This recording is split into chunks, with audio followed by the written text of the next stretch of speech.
What's going on, Chicago, and welcome to another edition of the Bare Minimum, guys, as we analyze the tenure of Ryan Poles, general manager of the Chicago Bears, and some of the defining moments of his career and how it compares to the NFL. We'll also go over whether or not the Bears fan base has been a little too critical of DeAndre Swift, and if so, is it warranted? And tonight, guys, we do debut a new segment. You're going to want to stay tuned for that for sure. That and more after this.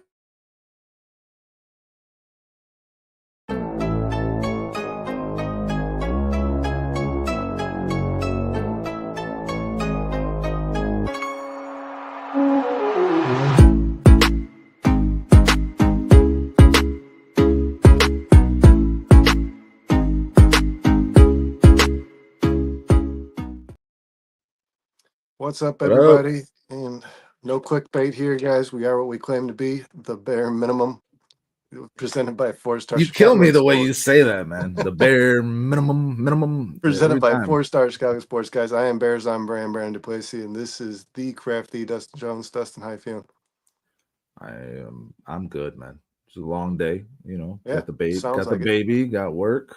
But this is fun. We're here to have a blast and just talk some shit and get through the night. Hopefully, everybody here with us enjoys the conversation. Keep the comments coming. Keep engaged in the conversation because we'll engage with you. Thanks for being here, Foster. What up? Yeah, Vizzo absolutely. Joe and CSP. What up, Trax? I kind of had something laid out here, like an outline, but as we started this show just before it, you mentioned some news to me regarding former NFL wide receiver Antonio Brown. Let's dive into that real quick, actually, first. Yeah, man, it was just reported there's a warrant out for his arrest for attempted murder. Um, he was jumped basically from what I saw. I mean, the footage was on X. I mean, he was jumped outside of like a boxing match after the event. It was people. He said it was people trying to take his jewelry, but you could clearly see there was multiple dudes just attacking Antonio Brown and nobody helping Antonio Brown. I remember thinking like, where's his fucking security? Like, why does it Antonio Brown have people helping him? But then you like hear some gunshots, and apparently those gunshots were Antonio Brown aiming at people allegedly. But Antonio Brown was defending himself. So I find this to be bullshit. And I just want to say, like, Antonio Brown is amazing on X. If you're not following Antonio Brown, you should be. It brightens my day every day. And I'm team Antonio Brown 100%, man. I think this is some trumped up bullshit, man. The footage is there. He got jumped. He was defending his life. I mean, it don't seem right that, and it's Antonio Brown, so his reputation precedes him. But I've never really bought into that either. I think Antonio Brown is a misunderstood dude, to be honest. I mean, he's obviously gotten into some shit, and this is just another thing added on. But the way the media reports is like, well, he did this and he did this and he did this, but like, I don't think they're looking at it from Antonio Brown's side. He was clearly jumped by multiple people. The video footage is there to be seen. Yeah, and like you said, man, regardless of where his security's at, because he's a long time removed from the NFL now, where's the guy's entourage? I mean, you expect Antonio Brown to be rolling deep. You know what I mean? I expect Antonio Brown to be surrounded Yeah, by people. 100%. Surprises me that he's not. But I'm with you, man. I mean, this guy's one of the best trolls on the internet. I don't care, guys, where you stand on which side of the aisle. I respect your opinion and what you believe, but how this guy has been trolling Gavin Newsom is one of the best things you've ever shared with me, Dustin. I had sex with your wife, I Gavin. have literally, it's hurt to laugh a few times when you've sent those. So yeah, So, definitely. what was the one? Definitely go. The one meme where he showed a Uno card. It was like, stop having sex with Gavin Newsom's wife or draw 25. And it's just a picture of AB holding a bunch of Uno cards. He's got 25 cards in his hand. No, listen, man. I don't. If this sticks on him, I'm gonna be upset. I mean, obviously, there's more information that needs to come out, and I don't know everything, and I could be being biased, but it seemed to me like he was defending himself in a situation he shouldn't have been in the first place. Which that's on him. But at the end of the day, people can't just come jump you and and take your stuff like without you, and you have a right to defend yourself if that's what's happening, man. So it remains to be seen what's going to come of this. But yeah, I just saw that. I mean, I heard them talking about it on BCP a little bit, but I just saw it come across my phone before we got on. So like, I need Antonio Brown on X. My day will not be as good without Antonio Brown on X. Yeah, and if he's gonna lawyer up and get that figured out, I'm sure, man. And to be honest with you, even if Antonio Brown got locked up, he might still be on X. Hey, listen, I um, hope not, man. Antonio Brown, and if you listen to his Joe Rogan interview, he was phenomenal on that too. Like, I mean, the guy is having like a renaissance and a resurgence, and like he's putting out good content. I mean, honestly, whether you like it or not, it's good, it's funny, and I just don't want to see him caught up in this shit. You know, it seems like he constantly has been, but you know, there's two sides to every story. So, I mean, we'll see what comes out of it. I'm praying for Antonio Brown, and he didn't hurt nobody from what I've read. He no, fired a couple shots that nobody was yeah. wounded. Yeah. Yeah, no, I mean, good for him, and he has definitely carved his way back into relevance. He has made a name for himself in the media world, and like you said, man, it's good reads. He's always kind of funny. Um, even when And Antonio he's one of Brown's the best not receivers of trying, all time. even when he's not On top of trying to that, be funny on his X account, he's still pretty funny. So I would suggest everybody go check that out for sure. Dustin, I think we should get started with DeAndre Swift. Yeah, I know that me and you had a conversation a little earlier today about what the expectation is of DeAndre Swift, and have people just written him off, really, man? And if that is that fair, considering especially, man, that we talked about Caleb Williams and feels like it, right? Feels we like talk it. about the other players on this roster, and we always talk about the coaches. Like Caleb Williams failed last year, but look at the coaching, and the Tremaine Edmonds regressed, but look at those coaches. I hear a lot about the offensive line when people refer to DeAndre Swift. I don't often hear anything about the play calling when people refer to DeAndre Swift, which had one of the worst It was impacts over any player in the NFL because, it was certainly a like we combination of both of always those say, things. Dustin, Yeah. these guys have skill sets. Even if they're not the all can do all kind of guy, they have skill sets, and the Bears always find a fucking way to just completely ignore them and put them in situations where they're not able to utilize those skill sets. And I thought DeAndre Swift was the best example of that last season. I mean, you preached it all year long. If the Bears don't get the run game going, they're not going to get anything going on offense. They need to get a DeAndre Swift on the edge out in open space. To They the need to hit outside. some passing. Yeah. We just didn't really see it and never really developed. So do you Well, believe that's that not true this that we fan? didn't see it. Yeah, I mean, No, in spurts. there were certain moments where they actually utilized him correctly and they got him on the edge and they had the right blocking in front of him, and you saw him break big plays. There were certain moments where they got him involved in the passing Yeah, game most of his and you saw touchdowns were what he big can play, do. big splash plays, man. I mean, Yeah, and you saw him making chicken salad out of chicken shit oftentimes, but this coaching staff and was trying to just run him up the middle, which is not really his forte, right? And like you said, the offensive line was atrocious. I remember when he got signed, like the big stat that stood out to oh, me for him was not his forte. That was good. yeah. Uh, the big stat to me for him was he led the league with that Eagles offensive line in yards before contact.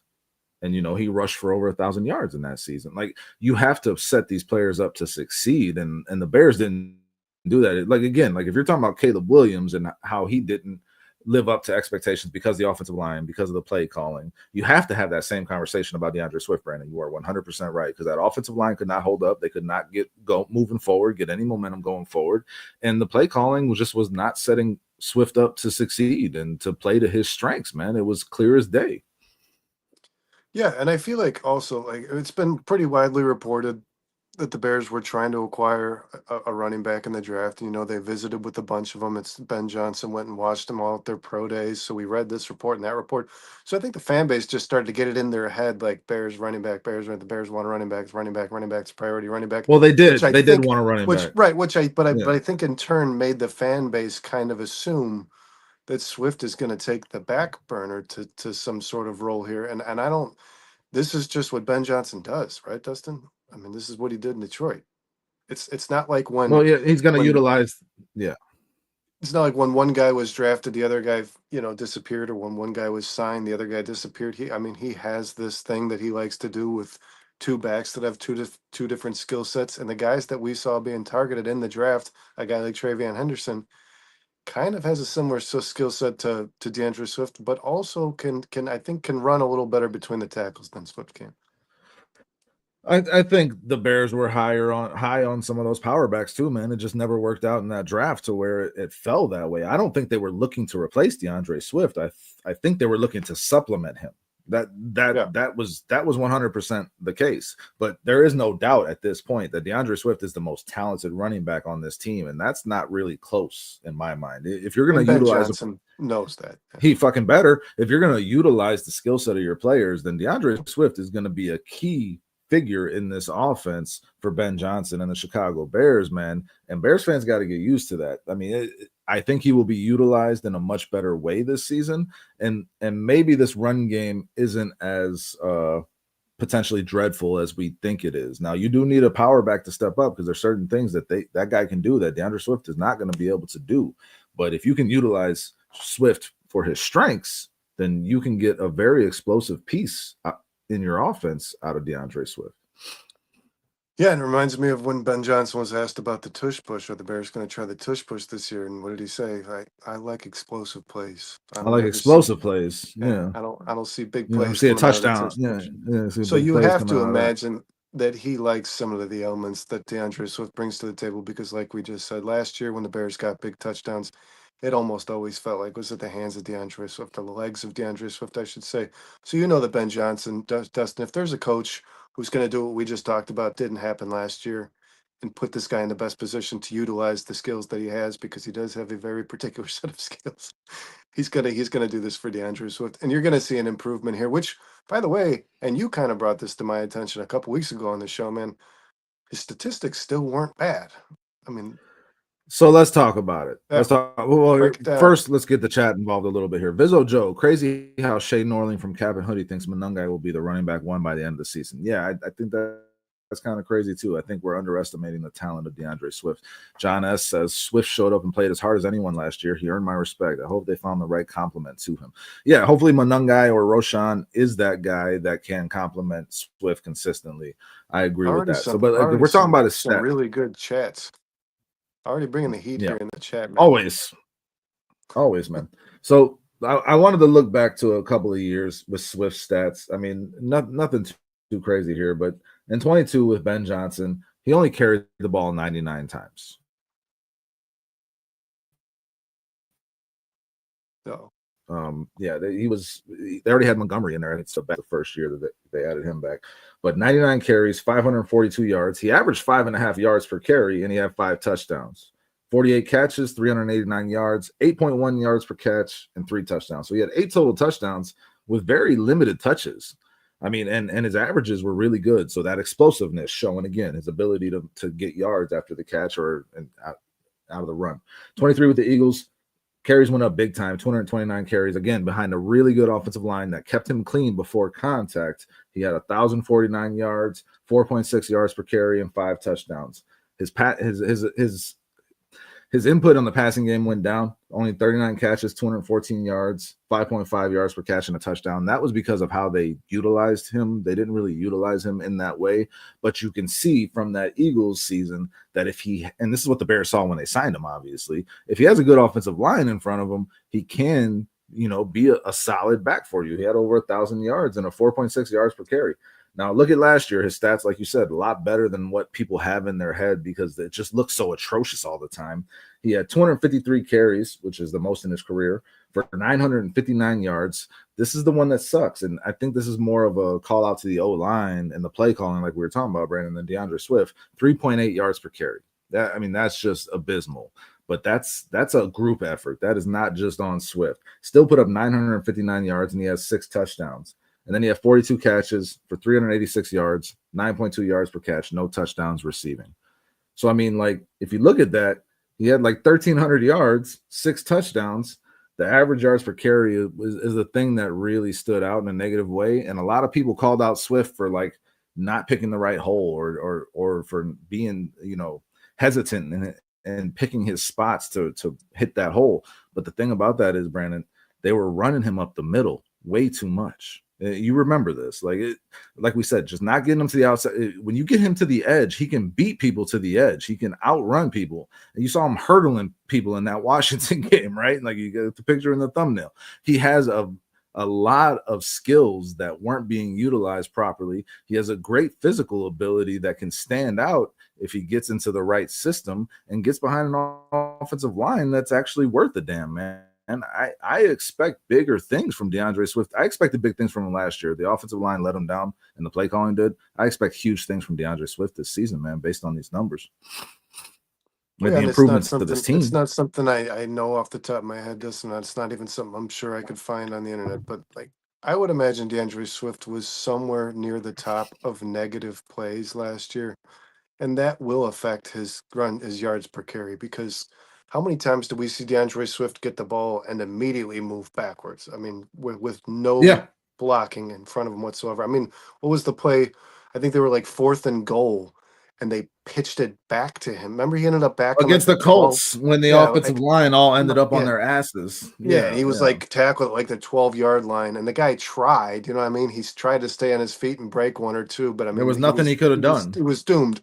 And I don't feel like that was uncommon last year for DeAndre Swift. A lot of plays ended up that way, and I like what was it Vizzo Joe, whoever said in the comments, like the dude made me respect him last year because he got swallowed up on a lot of plays, man.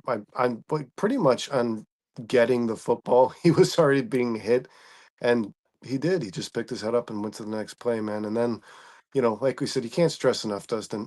It's very apparent, even last year on a season where we wouldn't consider his best, when the guy found space with the ball, he's really hard to. Dynamic. He's Yeah, dynamic. he's elusive. He's hard to get an angle on, and he'll find a way to get to the end zone for sure.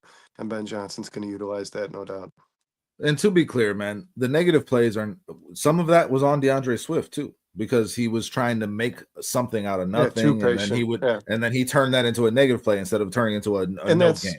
and that's the kind That's you on get Swift. with him. That's why he's not the get 2, 3 hard earned yards Yeah, because he's not the guy you use he's in that situation. no, Yes. yeah, because he's the kind of guy he's gonna be patient. He's gonna look for his opening. He's gonna look for space, and he's gonna try to find it, as opposed to just getting the ball and moving directly forward, which is not really his forte. Once again, no pun intended. But yeah, I do think this Let's fan just do base the math. it's the one player, Dustin, that didn't get any excuses. You know what I mean? As far as Let's the just do the fan base, math on. No, for sure. Yeah, and I mean that's because people didn't like the signing when it happened. To be honest, like because we that's the didn't way get I felt Saquon about it. Barkley. Yeah. Yeah. Yeah, exactly. In 3 years, 24 million, 8 million a year, you're expecting more, but just like you're going to put if you're going to give that excuse to Caleb with that offensive line, you're going to give that excuse to Caleb with that Shane Waldron as his offensive coordinator and the multiple changes. The same thing applies to DeAndre Swift. And if you just do the math here, man, say he goes to 4.5 yards per carry. Say everything stayed the same from last year and the offensive line actually does its job. We've improved this offensive line dramatically, as you said last week, Brandon. Dramatically, I like that word. They've improved this line an awful lot. So say you just go up 0.7 yards per carry to 4.5, like a solid average. That's an extra 177 yards. And you add that to 959. Now you're looking at 1,136 yards just with an improvement along the offensive line. So like DeAndre Swift is capable of more. I expect him to do more in this offense, and I expect him to be a big part of the Bears' offensive success this season, man, because Ben Johnson, one thing about him, man, is he wants to run the ball, and it's not just to run the ball, it's to establish the run to be able to throw the ball from play action. That they will establish the run, and DeAndre Swift, as I said earlier, is the best running back on this football team, and it's not even close. It's not even close. Yeah, I believe Ben Johnson. I don't know where the statistics fall. I believe he had one of the highest rated balanced offenses in the NFL run to pass ratio. So I mean, you're right. And He the clearly, highest play action in the NFL, the highest amount of yeah, he play action in clearly the NFL. uses one to help the other, and that's the way any successful offense Mm-hmm. in the NFL is going to work. That's the only way it works, really, man. You have to run the football. You have to run the football. So no matter who's back there for Ben Johnson, you're right. They're going to get the football a lot, and DeAndre Swift just so happens to be the best one he's got. So yeah, I think we're going to see a heavy dose of DeAndre Swift, and I think all of those numbers, especially the yards per carry, Dustin, are going to come up. They're going to improve. Now, DeAndre Swift serves a very specific role. Like we said, he's best when he's got room to run before contact. So I'm not saying because Ben Johnson was hired, we've got ourselves, Jameer Gibbs, we got ourselves the Derrick He's not. Henry. Like, yeah, it's Jameer Gibbs just can be a Saquon. power back. Yeah, Jahmyr Gibbs can be a power back. DeAndre Swift does not have that capability. It's He's not not a Derrick comparison. Henry, Saquon Barkley. He's not the best of both worlds where he's the 3-down guy that can do it all top to bottom. But I do believe, and we've said this a lot on this show, Dustin, and on 4 Star Chicago Sports in general, he is probably one of the most skilled or talented backs in the NFL with catching the football. And Ben Johnson's going to understand that. I mean, if he doesn't, we might have a problem, man. Because No, yeah, that should be that's what a we're big part of excited this about. offense. This guy can identify the strengths of a player and make him better. So yeah, I would not. And then I mentioned here in the chat as well, man. Eric Bieniemy. Eric Bieniemy is obviously a player that's made an impact on even already good, already talented football players. I have no doubt that Eric Bieniemy could make an impact on DeAndre Swift even at this juncture of his career. Brandon, DeAndre Swift averaged 9.2 yards per catch last season. I mean, if he gets targeted enough, and that should be a big part of this offense, Caleb getting the ball out quickly to his outlets, to taking what the defense gives him. There were so many times last year, too, if you remember, where DeAndre Swift was just wide open there in the flat, and Caleb didn't take it. Caleb was trying to make the big play down the field. So, like, if Caleb's being coached, no, he didn't want to settle. He didn't want to settle. Yes. No, he didn't want to settle. He didn't want to take what the defense gave him. But that is the main thing that Ben Johnson is going to be coaching into him. I really believe that, playing on time and getting the ball out. So I mean, DeAndre Swift is going to benefit from that too, and this Bears offense will benefit from that as well, because if he catches and so will Caleb, because DeAndre Swift catches the ball 2 yards from the line of scrimmage and then gets another 7-8 yards after the catch. That's gravy for Caleb Williams and his yards per completion. That's gravy for the offense, moving the chains. I mean, I think that's going to be a big part of this offense, man. And that's a good thing to point out, that he will make an impact in the passing game as well, more so than he did last year. I expect that. Yeah, and another thing, man, that I want to stress too is a lot of people. I mean, DeAndre Swift has been in the league for some time, but he hasn't really lost any. I mean, he's not old by any means. He's not young, but he leaped over 2 players last year, Justin. One against the Tennessee Titans, one against the Pittsburgh Steelers. I mean, this guy's still got it when it comes to the physical attributes of playing this position in the NFL, man. I mean, this kid can burn. He's 26 years old, man. Yeah, he can jump. We saw that on display last season. I mean, this dude's a very, very, very athletically gifted player. And he's not Jahmyr Gibbs, but Ben Johnson likes players like this, man. And he's worked with them before. That's awesome too, man. I mean, that just happened to fall into your pocket. You know what I mean? Ben Johnson was aware of his strengths before even coaching here. So yeah, and hopefully he's going to utilize them and put them in positions to succeed. I mean, when you look at his stats again with Detroit, he didn't get a lot of opportunity that first year. That was the first year Ben Johnson was the offensive coordinator, only 99 carries. And then they moved on from him. They traded him that next season, that offseason. So not a lot of time or exposure to DeAndre Swift, but he should understand his capabilities and how to utilize them properly. Whereas last year, that coaching staff had no idea. And DeAndre Swift still performed admirably given all that. So I don't know why we wouldn't expect bigger things from him this year.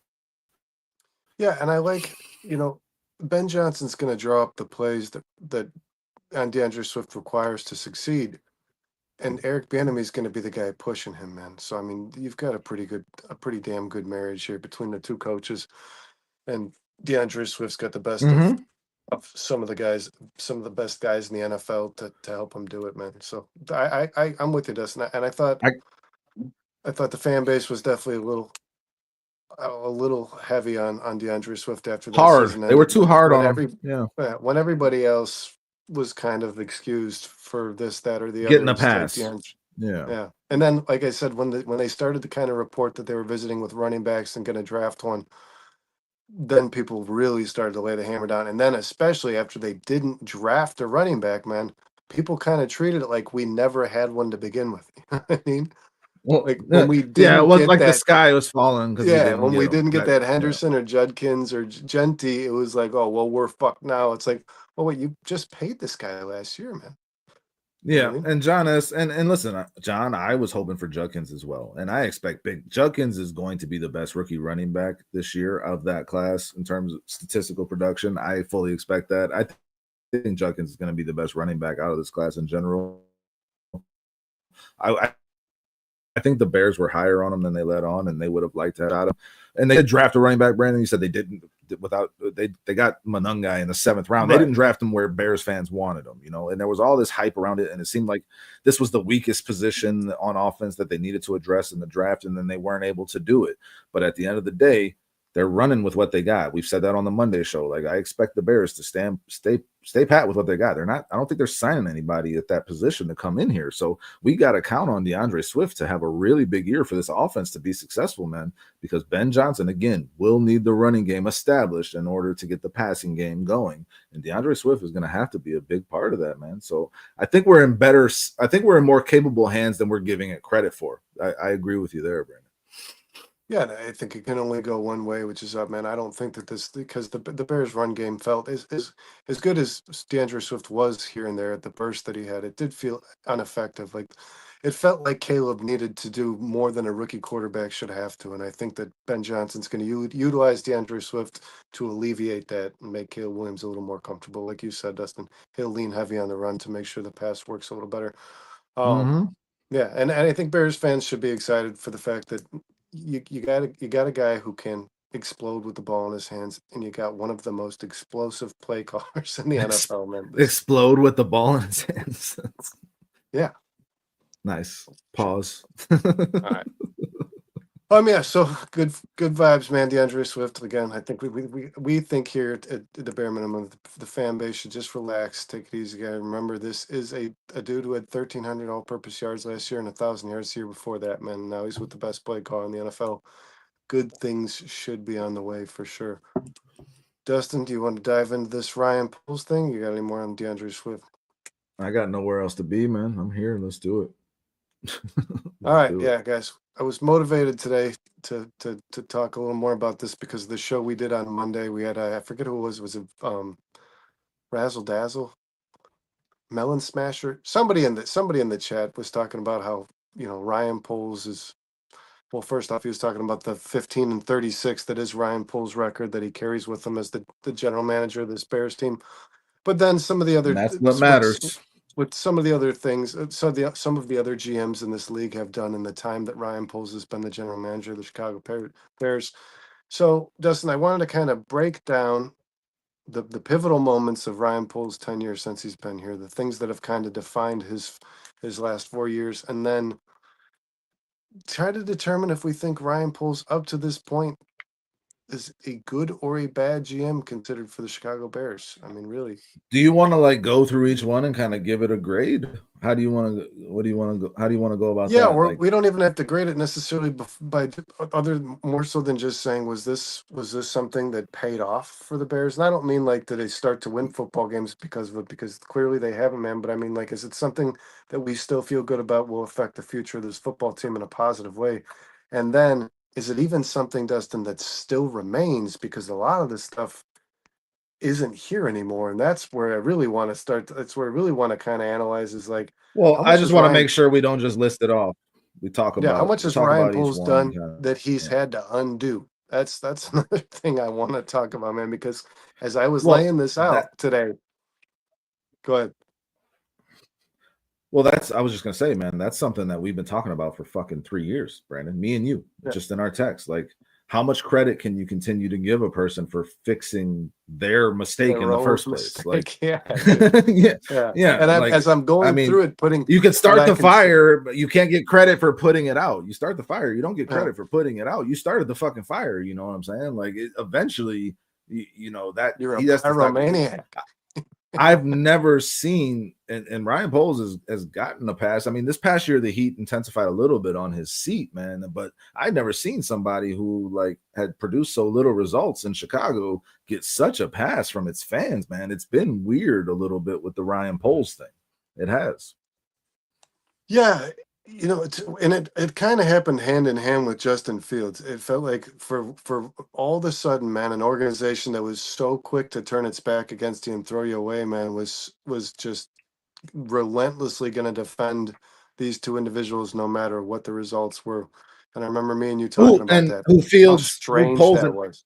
Yeah. And who Poles inherited. Poles didn't pick him, and who knows if he would have. I don't know that he would have, but he inherited Justin Fields and tried to make it work. And and did a pretty good job of understanding that it wasn't going to work and getting out of it. But even in that, he waited too long. He got too little. I mean, like, there were things that he could have done differently just in that situation, since you bring it up with Justin Fields. So, I mean, let's get into it. Let's talk about these things.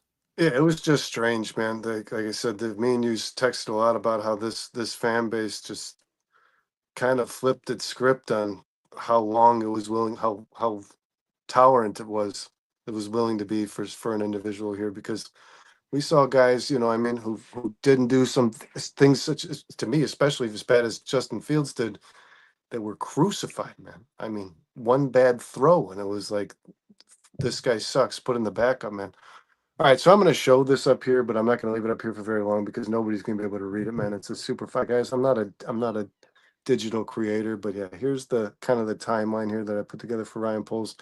So we'll start with the first one, Dustin, which is I believe to be probably the worst, but there is some skepticism here and some rumors about how Ryan Poles isn't 100% responsible for this decision. He was coerced, basically given a multiple choice option by his general manager, or by the owner of this football team. So January of 2022, Ryan Poles becomes the general manager of the Chicago Bears, and the first thing he does is hires Matt Eberflus. Now, I'm sure you remember this, Dustin. When we hired Matt Eberflus, there was a couple of really quality candidates available for the head coaching position of this football team. I believe just two of them, the name would have been, correct me if I'm mistaken, but Brian Dable and Kevin O'Connell, were they not both available when he initially started his coaching search? Yeah, Kevin O'Connell was hired after Matt Eberflus, actually, in that same coaching cycle. Dable was available, and Dan Quinn was available too. I mean, and obviously people weren't like falling over themselves to hire Dan Quinn, but showing that maybe they should have been, you know, based on his first year with Washington. There were a few good candidates there, and it seemed like they had it narrowed down to a couple and said, Poles, you pick, based on what I've heard. And Dan Quinn was one of those options as well, and to pick from. So, like, just on that, hey, you got to pick between Matt Eberflus and Dan Quinn. You got a 50-50 shot here. And I mean, that was the wrong choice. Matt Eberflus, you know, showed himself to be not ready, not able to perform the duties of a head coach in the NFL. And now he's the defensive coordinator again, because that seems to be his strength. And there's no science to it, man. So it's hard to knock a guy for this, but at the same time, that's the GM's job, is to pick the right head coach and find success because of it. That's if you look at GMs who have lasted a long time in the NFL, man, it's because they picked the right head coach. Yeah, it seems like the marriage is the thing that lasts more so than one or the other. But especially, Dustin, when you're looking at two options like Dan Quinn and Matt Eberflus, I mean, who the hell is Matt Eberflus? And I remember telling you guys when they hired Matt Eberflus, he had the 14th ranked defense in the NFL, allowing 21 points per game that previous season. Like, they were mediocre. I don't remember them being anything special. I mean, I think Shaq Leonard was had strung together a couple good years, but I mean, when you're looking at just those two options alone, let's exclude it. Dan Quinn had been a Super Bowl head coach. Let's exclude everybody else. Dan Quinn had been in the Super Bowl as a head coach. So, like, this is what, he was a Super Bowl head coach for the Atlanta Falcons, and he actually won a fucking Super Bowl as a defensive coordinator for the Seattle Seahawks, man. This guy was the Legion of Boom. The resume was much better. The resume was much better. If I was picking between those two, I would have picked Dan Quinn. No doubt about it. No doubt. Right, no doubt. And it's like, that's a phrase that often follows things, man, but you really have to stress it here and stop and think about it. No doubt, right? There's no doubt. This is no doubter. Like, if you have fucking this guy he's been to two Super Bowls in two different roles versus the guy who had the middle of the ranked pack defense when he was a defensive coordinator, I don't understand why this was even a choice. If I'm Ryan Poles and they're saying, well, this is all you get, this or this, it's fucking easy, man. It's easy. That's what gives credence to what John S is saying right here. No, sorry, Vizzo Joe. I still believe Bill Polian had a big hand in the Flus hiring. It seemed you can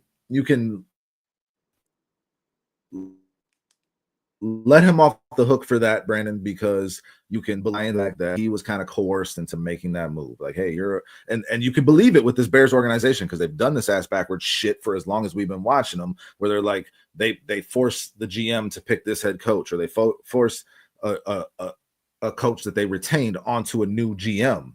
And they do shit like that, and it's stupid. So you can believe that the Bears did some stupid shit like that with Ryan Poles. So that can kind of enable you to let Poles off the hook for that decision, right?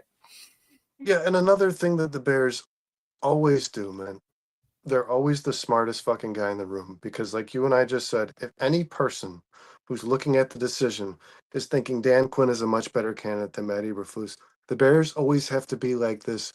Yeah, we discovered this guy. We were the first to see it. We knew, you know what I mean? We knew when nobody else did.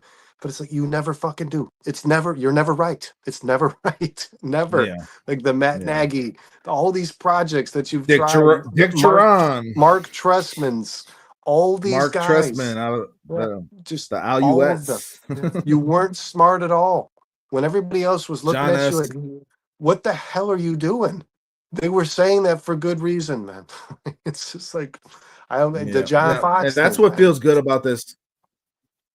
And that's what feels good about this Ben Johnson hire, because it's like the Bears always seem to try to zig when everybody else is zagging, like they're going to get ahead of the curve, and it always backfires. Yeah. At least with Ben Johnson, everybody wanted him, and the Bears Yeah. got him. It wasn't like some out of nowhere guy like, ah, look at us, we figured it out. And so I mean, like, you feel a little good about that, and that's what Vizzo Joe's saying here. Poles could actually do something crazy, being the GM to have hired the worst coach ever in Yeah. Bears history, and then Yeah. hopefully hire the best coach. I mean, It feels Ditka's like a it feels like a Far it's a Side tough one joke to compare it to. where like the rest of the league's GMs were standing around like, see what the fucking Bears, what the hell are these guys doing? To now like, wait, the Bears did what? You know what I mean? It's like they Yeah, got who? Yeah, and yeah, and and you he actually wanted to be here. yeah, and there was other teams that I'll be honest with you, man. I believe Ben Johnson had informed I'm going to take the Chicago job when they were doing the interviews with him, and they were probably like, nah. No, you're not. You're Yeah. joking, right? Did you hear him? That was good. He said he's going to take the Bears job. Yeah. Yeah, no. So There's that two. and that's a Ryan Poles thing, Dustin. So we're analyzing Ryan Poles here, and that's something we got that culture shift. So let's not go on the timeline real quick, because there's two questions here that I want to address from John S. One is on what we're talking about right now. Was Quinn too intimidating for a new young GM? I don't know if Poles is that guy. Poles seemed, I mean, I don't think he would have hired Ben Johnson, because Ben Johnson would be very intimidating to any GM, because Ben Johnson seems like a guy who wants to control his team, which is what you want out of a head coach. But the Bears do have this history of hiring yes men, and you wonder if Ryan Poles is that guy, right? And that's why he had picked Flus, because he's a yes man, and they said, we like Flus. Hallis said, McCaskey said, I like Flus. And then he said, okay, then I'll hire him. And you feel like there's like this yes man mentality in Hallis Hall, right? So I don't know if Poles would have been intimidated by Quinn. Brandon, what do you think of that? I don't know if Poles is that guy. Maybe he was intimidated by Bears No, brass more so than no, anything. no, I don't. I think Poles is always kind of the superior in the room when he's in a room with anyone, man. Poles kind of carries himself that way. Even as young as he was when he got that job, Poles is not inferior to anyone. He kind of demands respect. You know what I mean? Or not demands, commands respect. He Demanding is commands different because he's like asking for it. Yeah. commands But it. Yeah, I do think this, Dustin. I think before Kevin Warren was yeah, it hired, is. Yeah. I don't know that everybody the Bears have hired has been a yes man just because that's what they look for in a hire. I think the Bears turn people into yes men. I truthfully believe that. And I think that Ryan Poles was kind of starting to lean that way until the hire of Kevin Warren. It didn't feel like that. Like this is just going to be the same old shit all over again, man. Like this dude is just going to fold and buckle and do whatever the Bears, whatever the McCaskies wish. And I think Kevin Warren came in and said, "Listen, this dude's pretty smart. This guy that you hired here, this GM, he kind of knows his shit, and maybe like let him just do it. Maybe So just let's leave him let the him do fuck his like he job. wants to Yeah. fire. Sure, he kept Matt Eberflus Yeah. around, but he wants to fire him.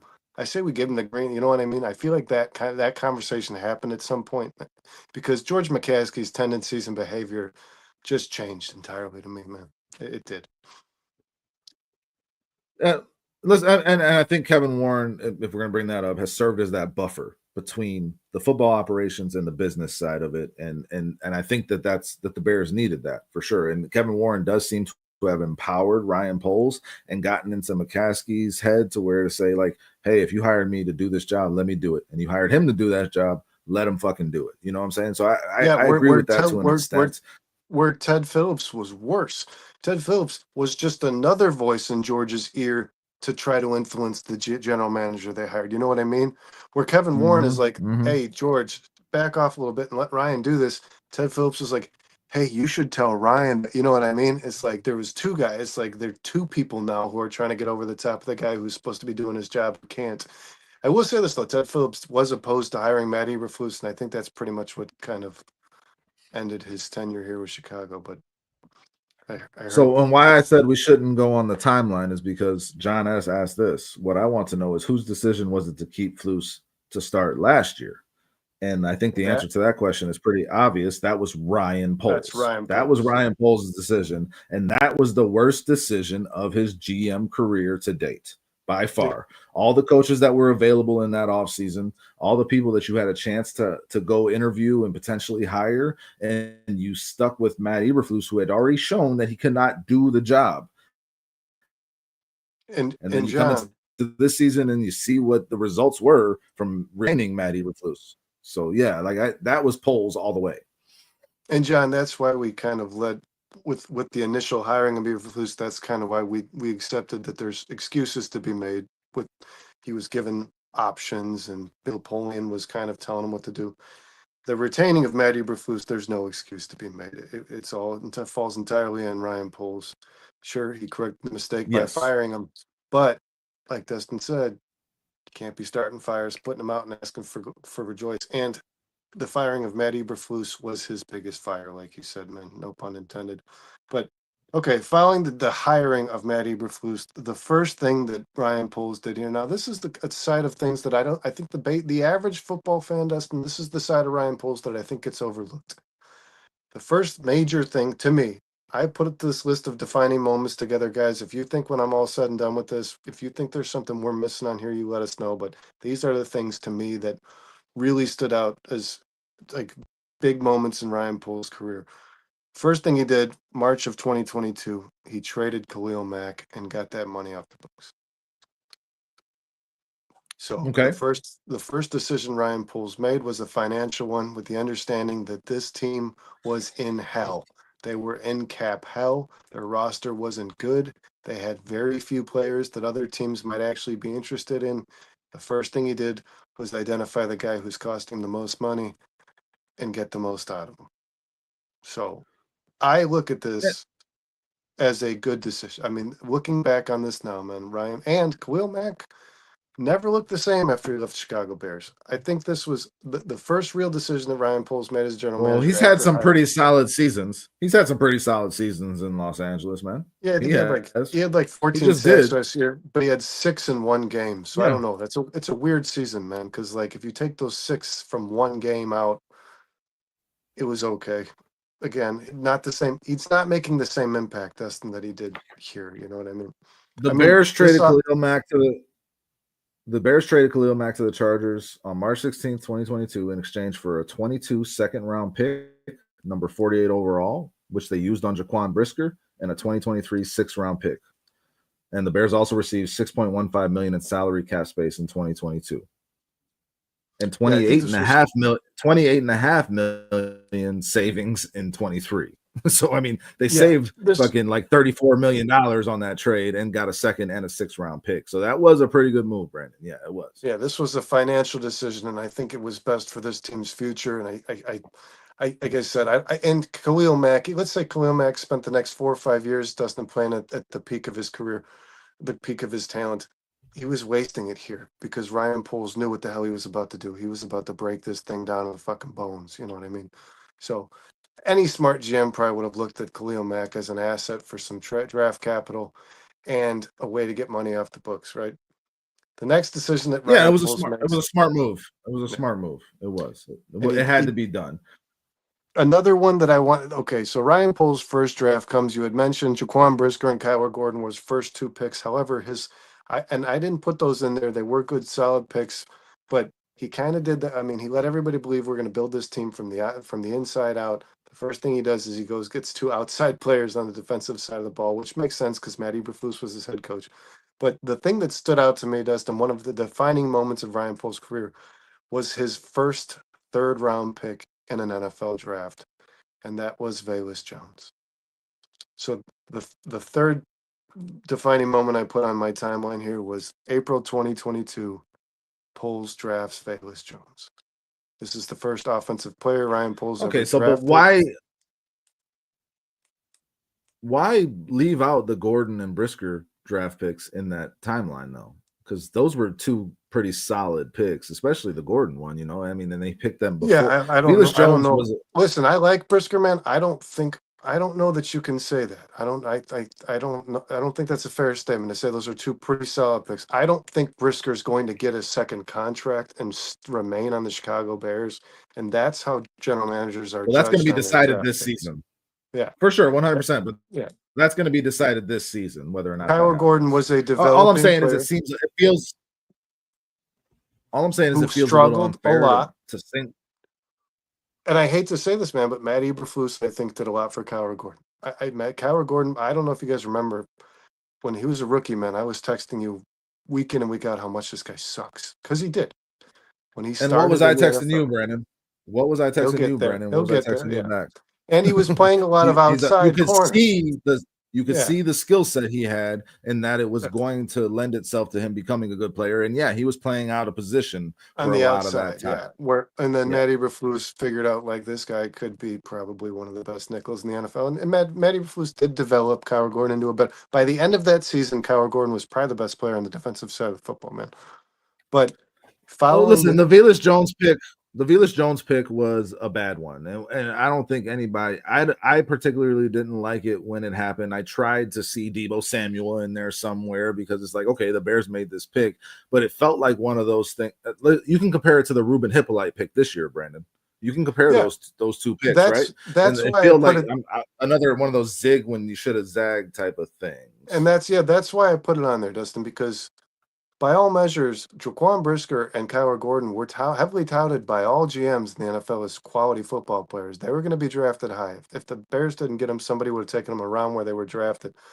Velus Jones was a big question. A lot of people were scratching their heads He when was that pick was old made. too. He was Yeah, 25 years old. yeah, He was 25 25. years old He had when he had got picked. Yeah. one solid season Yeah. in Tennessee. Like there wasn't much there to can be convinced that this guy was going to have a prolific NFL career. So Ryan Poles was, to me, Dustin, he was playing the smartest guy in the room. That's what he was doing, and he wasn't. Brandon, I gotta push. I just again, it feels a little unfair to polls to single out the Velus Jones pick and to not acknowledge the Kyler Gordon and Jaquan Brisker picks. Now, we just on Monday did our rankings of each position in the NFC North, each group, and where we think they stand. And we all had the Bears as the number one group of defensive backs in the NFC North. And Prisker is a starting safety in that group. Kyler Gordon is your starting nickel who just got a contract Yeah, extension Kyler in that Gordon is a group. phenomenal So player, Dustin. that's But a I'm big I'm gonna deal. push back That's on a big Brisker deal because for Ryan Poles. right now, Brisker's been a bad pick. I hope that you understand. Right now, Brisker's not a good pick.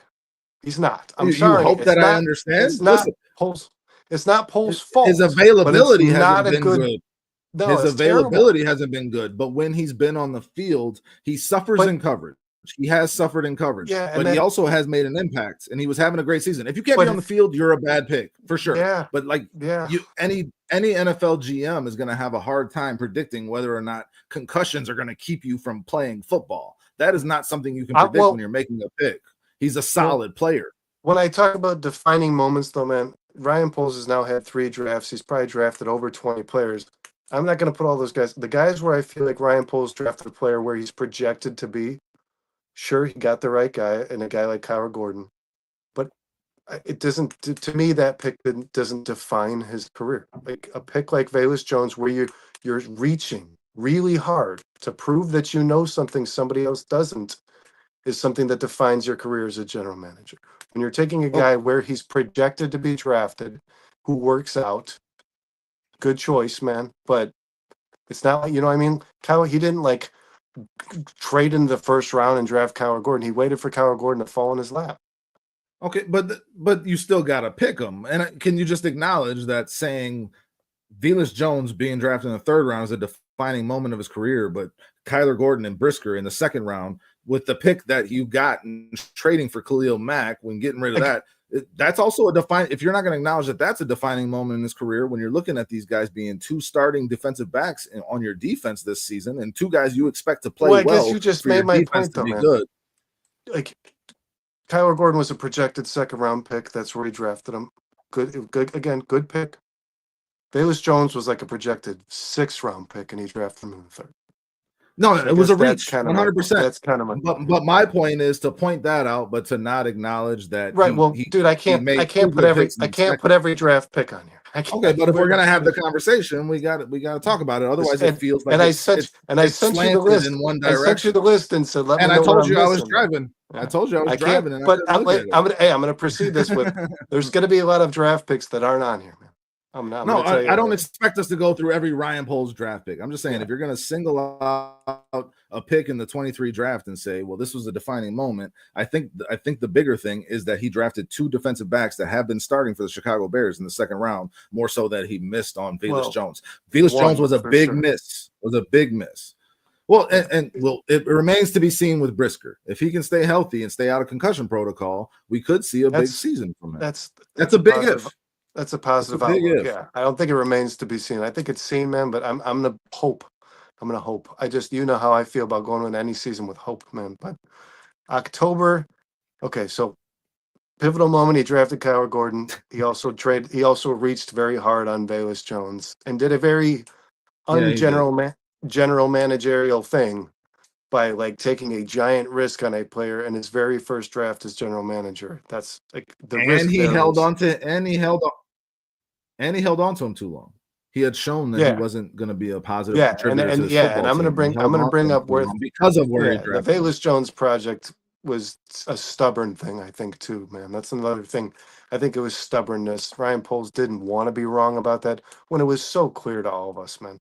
I mean, even I think Dustin, I think there was even a point where the coaches were like, I don't want to put this fucking guy in the field, man. And Ryan Poles was like, I need that guy to play. And they were like, no, dude, this guy sucks. All right. Listen, his age when he was drafted was the biggest red flag by far. That you cannot draft a guy who's 25 years old who just had his first really good season right before you drafted him. He's already in his prime of NFL career. Basically, you're already in your prime at 25. Like 25 to 28 is where you're at your peak. And he wasn't. He was not worth that pick. I agree with you 100%. And it felt like Ryan Poles was doing the thing you and I, and Kyle especially hates the most, man. You're drafting potential because of one athletic trait.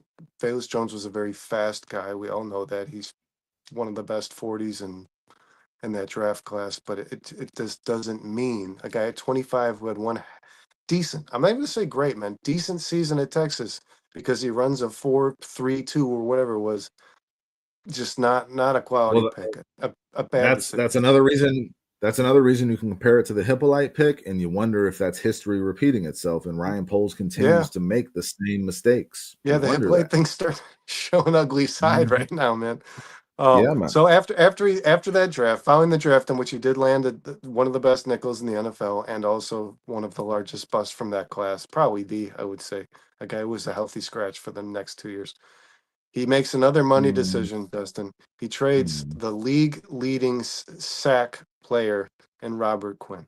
That's his next big move, I think, as far as his defining moments. October of 2022, he trades Robert Quinn, who had led the league in sacks the year prior.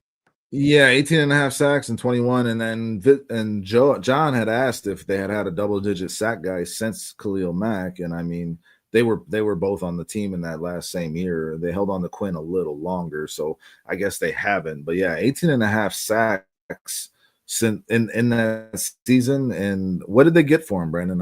I'm blanking on that. It wasn't a lot. I think a third round pick. I believe he was traded for a third round pick.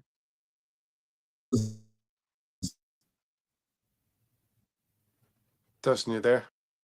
Yeah, he was certainly up there in age when the Bears signed him in the first place. So I mean, like, and I'm going to say you were kind of breaking up. And another thing I'm going to say, another guy, man, who I mean, do you remember? Correct me if I'm wrong. After he left the Bears, did he do anything? He didn't. Brandon, give me 1 second, man. Give me 1 second. Yeah.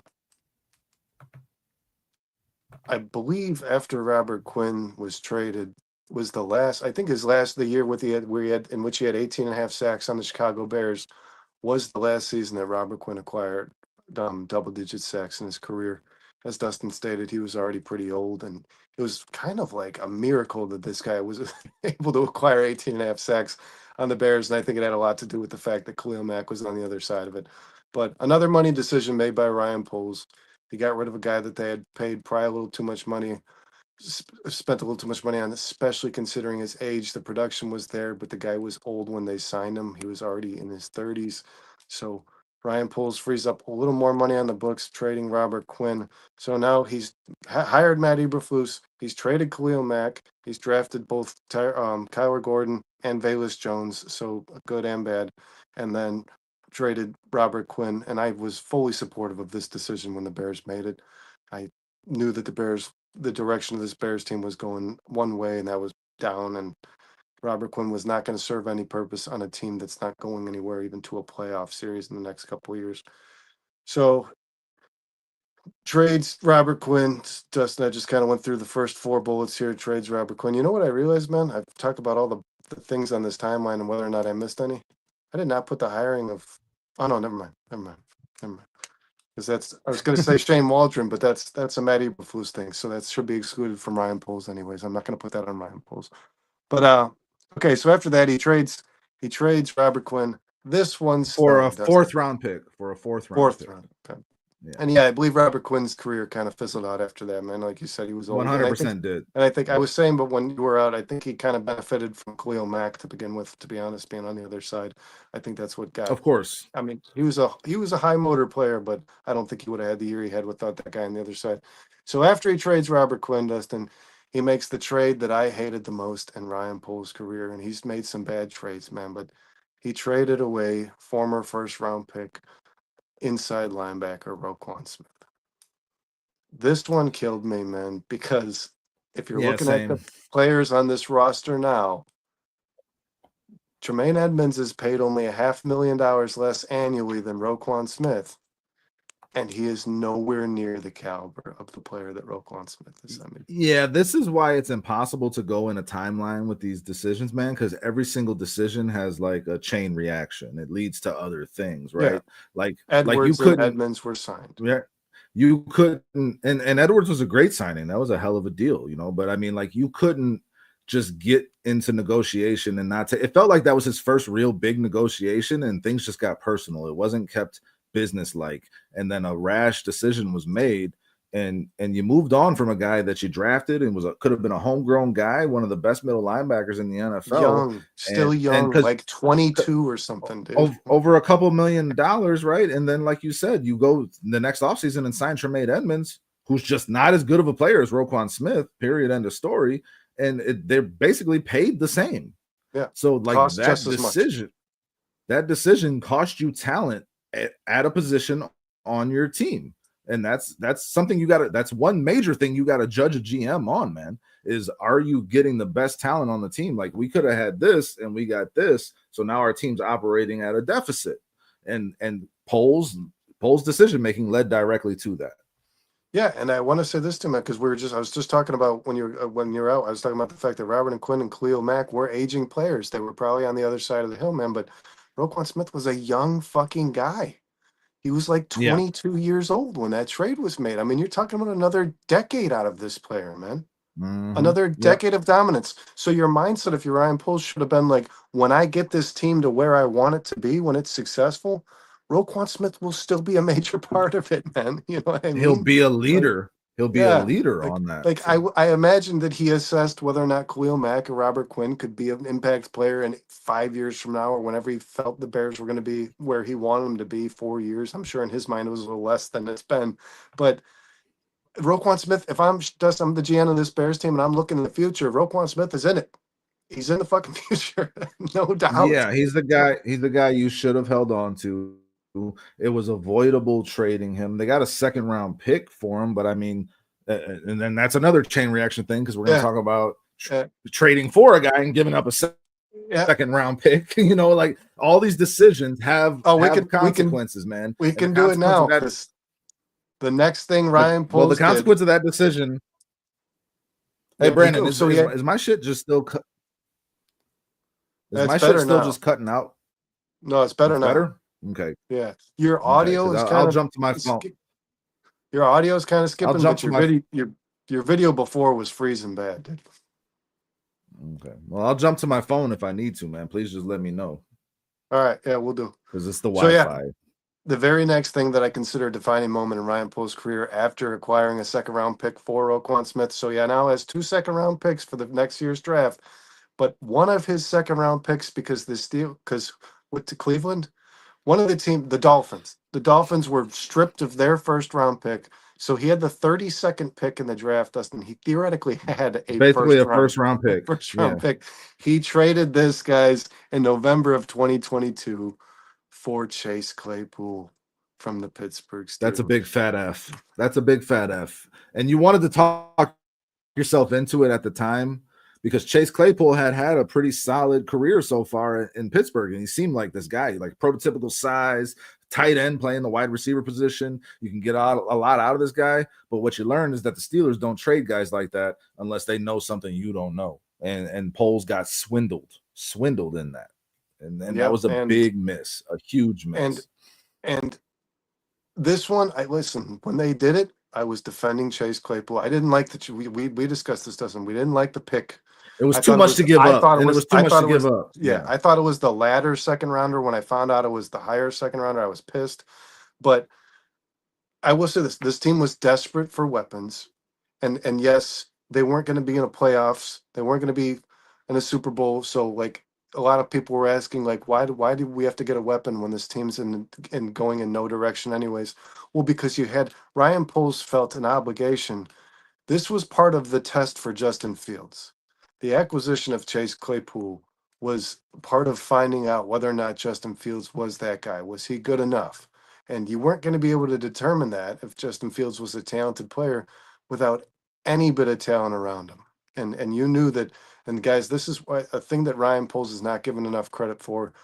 As soon as Ryan Poles took command of this football team, he started to try to test the waters with Justin Fields. He wanted to know, is this guy my quarterback of my future?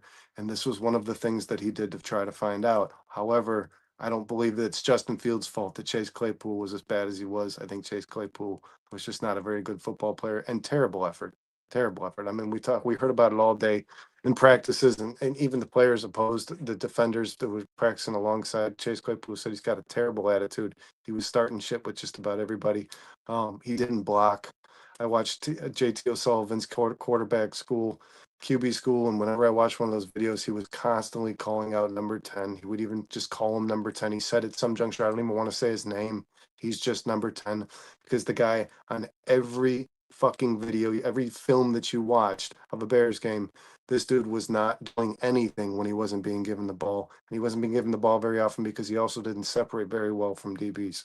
So yeah, the 32nd overall pick in the draft for Chase Claypool, which, by the way, that pick ended up being Joey Porter Jr. on the Pittsburgh Steelers, a really fucking quality DB who would have then been playing alongside Jalen Johnson as opposed to Tyreek Stevenson. So yeah, you would have probably had one of the better would have had one of the better duos in the league had you had drafted a guy like Joey Porter Jr. with that 32nd overall pick that we got rid of for Chase Claypool. Sorry, So, Brandon. I'm just trying to. No, you're all good, man. I'm rolling.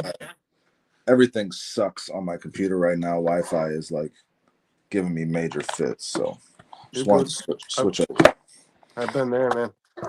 Yeah, I was just informing him, man, that 32nd overall pick ended up becoming Joey Porter Jr., which the Bears likely would have had given they had a need in the secondary and drafted Tyreek Stevenson in that draft that Joey Porter Jr. was taken in the second round. They traded up to acquire Tyreek Stevenson when they would have had that 32nd overall pick, when they probably would have had Joey Porter Jr. on their football team.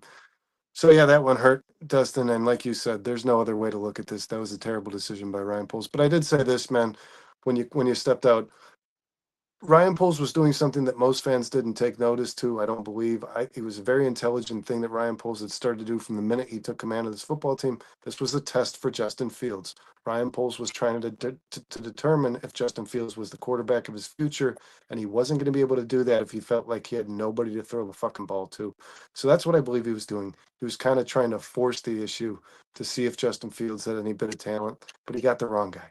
I mean, there's no No, yeah, doubt. you needed to add playmaking for Justin Fields to see if you had that, and you found a guy on the market that you thought you had a chance at, and he took a calculated risk, and that risk really blew up in his face. And Chase Claypool was not a good player, and you saw that because the Bears, I think they traded him for a 6th-round pick to Miami after that, like a year later, and Yeah. he didn't do shit.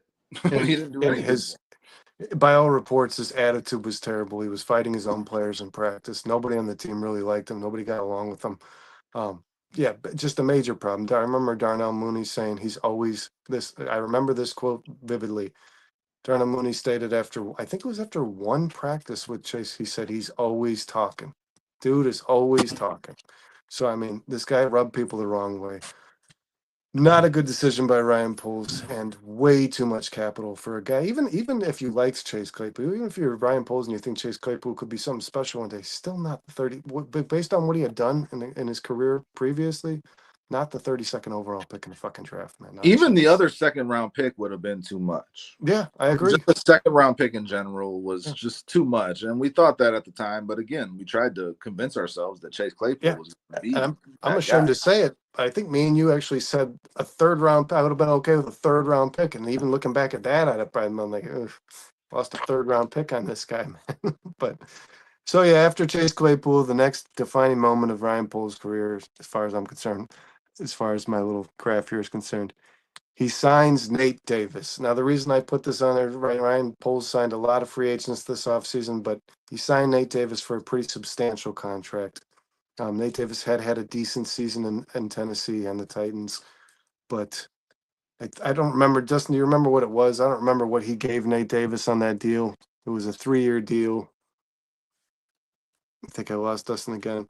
Um, but yeah, he signed Nate Davis to be the starting right guard of this football team, and we all know how that went. Starting from OTAs, this guy didn't show up.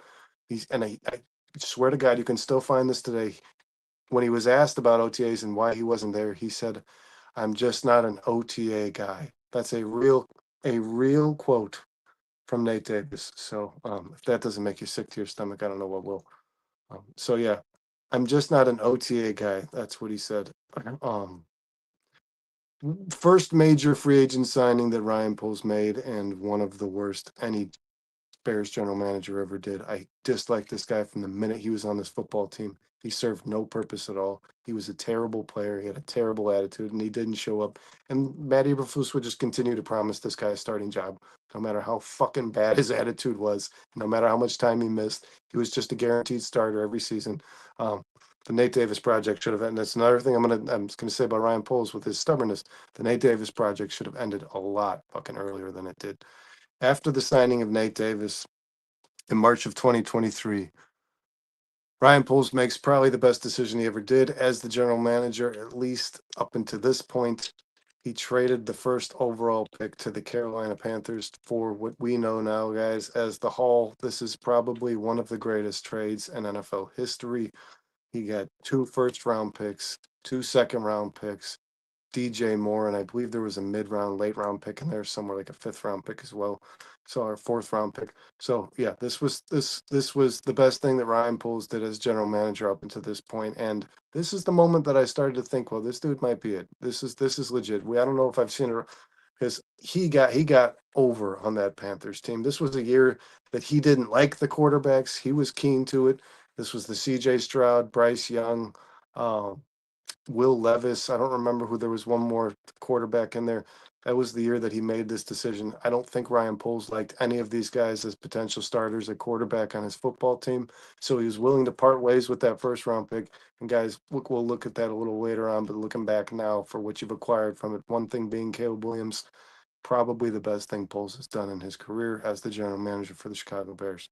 Um, Yeah, we hustled that fucking team. Ryan Poles hustled that team. The next thing Ryan Poles does after trading the first overall pick is he passes on Jalen Carter. Now I didn't put drafts Darnell Wright. I did put, and Dustin's correct. He's going to call me out when he pops back in here. He did draft Darnell Wright, who looks to be like an all-pro right tackle at some point, some juncture of his career. I think he will be by next year. But he did pass on the best defensive tackle in the draft, which was not only probably the best player in that draft overall, but one of the greatest needs for the Chicago Bears. So, like Dustin said, good with the bad. He drafted Darnell Wright. So, Dustin, what you missed, I got him. I didn't miss anything. I was backstage. I just needed you Oh, to okay. add me. So, yeah, I he needed you to add me.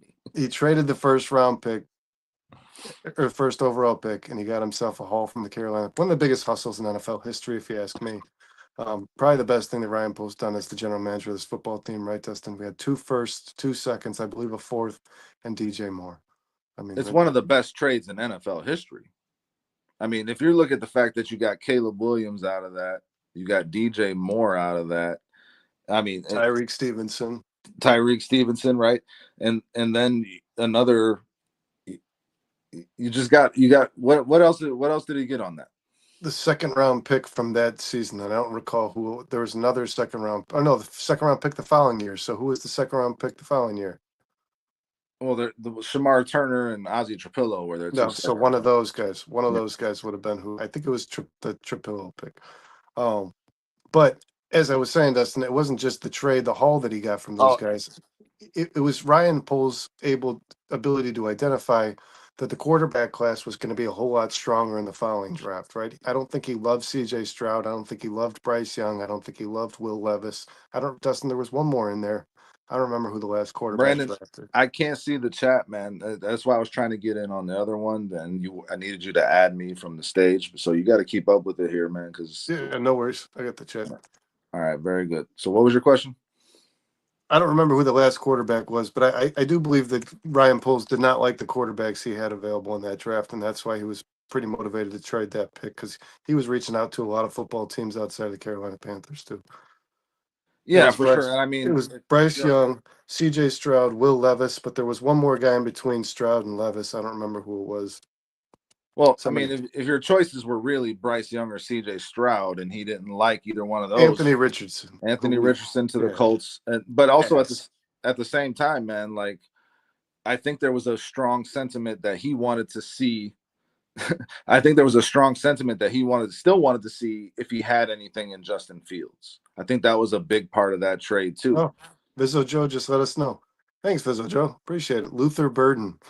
So you got Caleb Williams, Tyreek Stevenson, Darnell Wright, and Luther Burden. That's what became of that trade, man. And DJ Moore. Yeah, yeah, and that's pretty phenomenal. That's one of the. And thank you, Vizzo Joe. We should have had that information.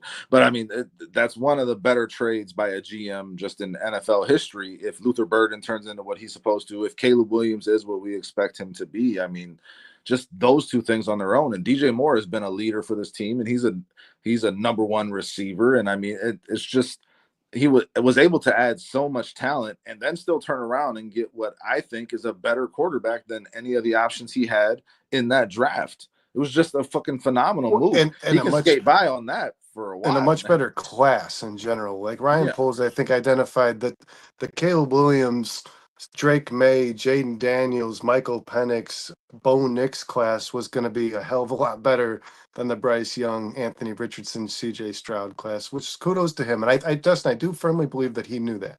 I think he had that intuition. He had to if he Yeah. bet not even just intuition, just straight research and scouting. Like that class is going to be better. What you didn't know is where you were going to fall. And I remember when he made the trade, we were joking like the Panthers are so bad, you might get the number one pick next year again. But who the fuck actually thought that was going to happen? I Yeah, did. it's happened 3 times in NFL history, I believe, or maybe twice. The team got the first overall pick back to back. Yeah.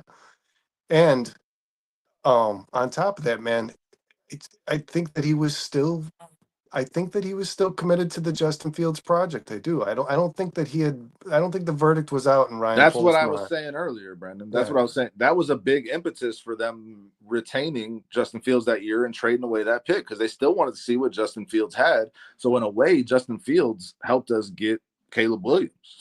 Yeah. Thanks, Justin. Yeah, Appreciate it. he did All something right. good for the Bears before he left. You're going to call me out on this next one, man, because after the trading of the first overall pick, the next thing I put on here is passing on Jalen Carter. Yes, he drafted Darnell Wright, who looks to be like he could be an all-pro player at this position. What did you say? You said that I was going to do what? You're going to call me out on it because I didn't put the positive of, I didn't put the drafting of Darnell Wright. I put on here the passing of Jalen Carter. Brandon, do you know me? Do you think you're talking to Yeah, Sean? I know, but I felt like you were going to be like, we're going back to the Kyler Gordon. Like, you got to put that he got a No, good player. no, those are two different things. Jalen Carter was the best player in that draft, and he Yeah. fell into the Bears' laps, and they traded out of the opportunity to draft him. That's the only thing that really mattered to me then and still matters to me now. As much as I believe Javon Dexter is in for a great season this upcoming season, and he's a solid player, Jalen Carter was not someone that you should have passed up on, and that has now been proven with his play on the field for the Philadelphia Eagles. You can sit here and tell me that, well, he wouldn't have done that in Chicago. I don't buy into that. Ballers ball, and Jalen Carter was a baller. He got passed up on because they didn't think that they could handle his character in their locker room, basically, which does show poorly on your football team. It Yeah, does. and John points out here that Lovey gave us the pick, implying that because Houston won, as Houston was Texans, yeah. was the head coach of that Texans team that won their last game to give the Panthers the worst record in the NFL. Yeah, kudos to Lovey Smith on that, man. With the Yeah, Santa Claus beard. yeah, and again, I'll say this, man. The Jalen Gift Carter wrap. thing hurt most because it wasn't just the best player in the draft, which is enough already to make you pissed off. It was a position the Bears desperately needed, and that Matt Eberflus was begging for. And we with Ryan Poles thought I'll settle on the second rounder to take care of that problem, man. And right tackles, Dustin, I mean, you say this time and time again. Sean and Kyle are gonna be mad to hear this tonight, but they just typically don't go top 10 overall. Right tackles don't really go this high. They don't. It's just not common. Well, just look at this draft. You could have got Ozzie Trapillo in the second round. And you could have, and he is a right tackle, left tackle. He could be either. The Bears are looking to put him at left, it looks like, but he could be a straight starter at right tackle, plug and play that you got in the second round. Anytime you have premium talent in front of you and you pass on it, you will pay for that. Your roster is, again, the same thing with the Roquan Smith thing, trading away him. Your team is now at a deficit. You're just giving up talent. You're passing up on an opportunity to take talent. Those are things that I have a hard time rectifying in my brain as a sports fan because I just know I want to add as much talent as possible to my team. And like you said, at premium positions like the 3 technique, pass rusher, cornerback, quarterback, those are things that you just can't pass up on when you have the opportunity to add that kind of talent to your team. And I thought it was a big mistake that Poles did. And that the moment it happened, man, I was texting you. I got kicked in felt like I got kicked in the balls when the Bears traded away that pick. I did. I 100% did. Yeah, and I still feel it when I talk about it. We were texting. We were texting each other. No fucking way. The Bears just got Jalen Carter. I couldn't believe that they were that lucky that he fell to them. But I mean, again, the other side of that, to play devil's advocate, is that he fell that far because of the concerns off the field, and other teams had those same concerns because he was the best player in that draft, and they passed on him. So there was a reason for that, and the Bears weren't the only team to do that. So like those were legitimate concerns. But at the end of the day, I again add the most talented player possible to your team. That's what the first round is about. That's what it's about. Yeah, because if you're looking back at it now, if you're looking back at the off the field issues, Jalen Carter's proven the entire NFL. There's no issue here. Not been an issue. But again, I'm the good. people will say that's because of the situation he went into in Philly, where they had a lot of veterans, and they were able to, rally around him and give them a support system that the Bears weren't going to be able to give them. But that's an indictment on your football team if you're not able to do that too.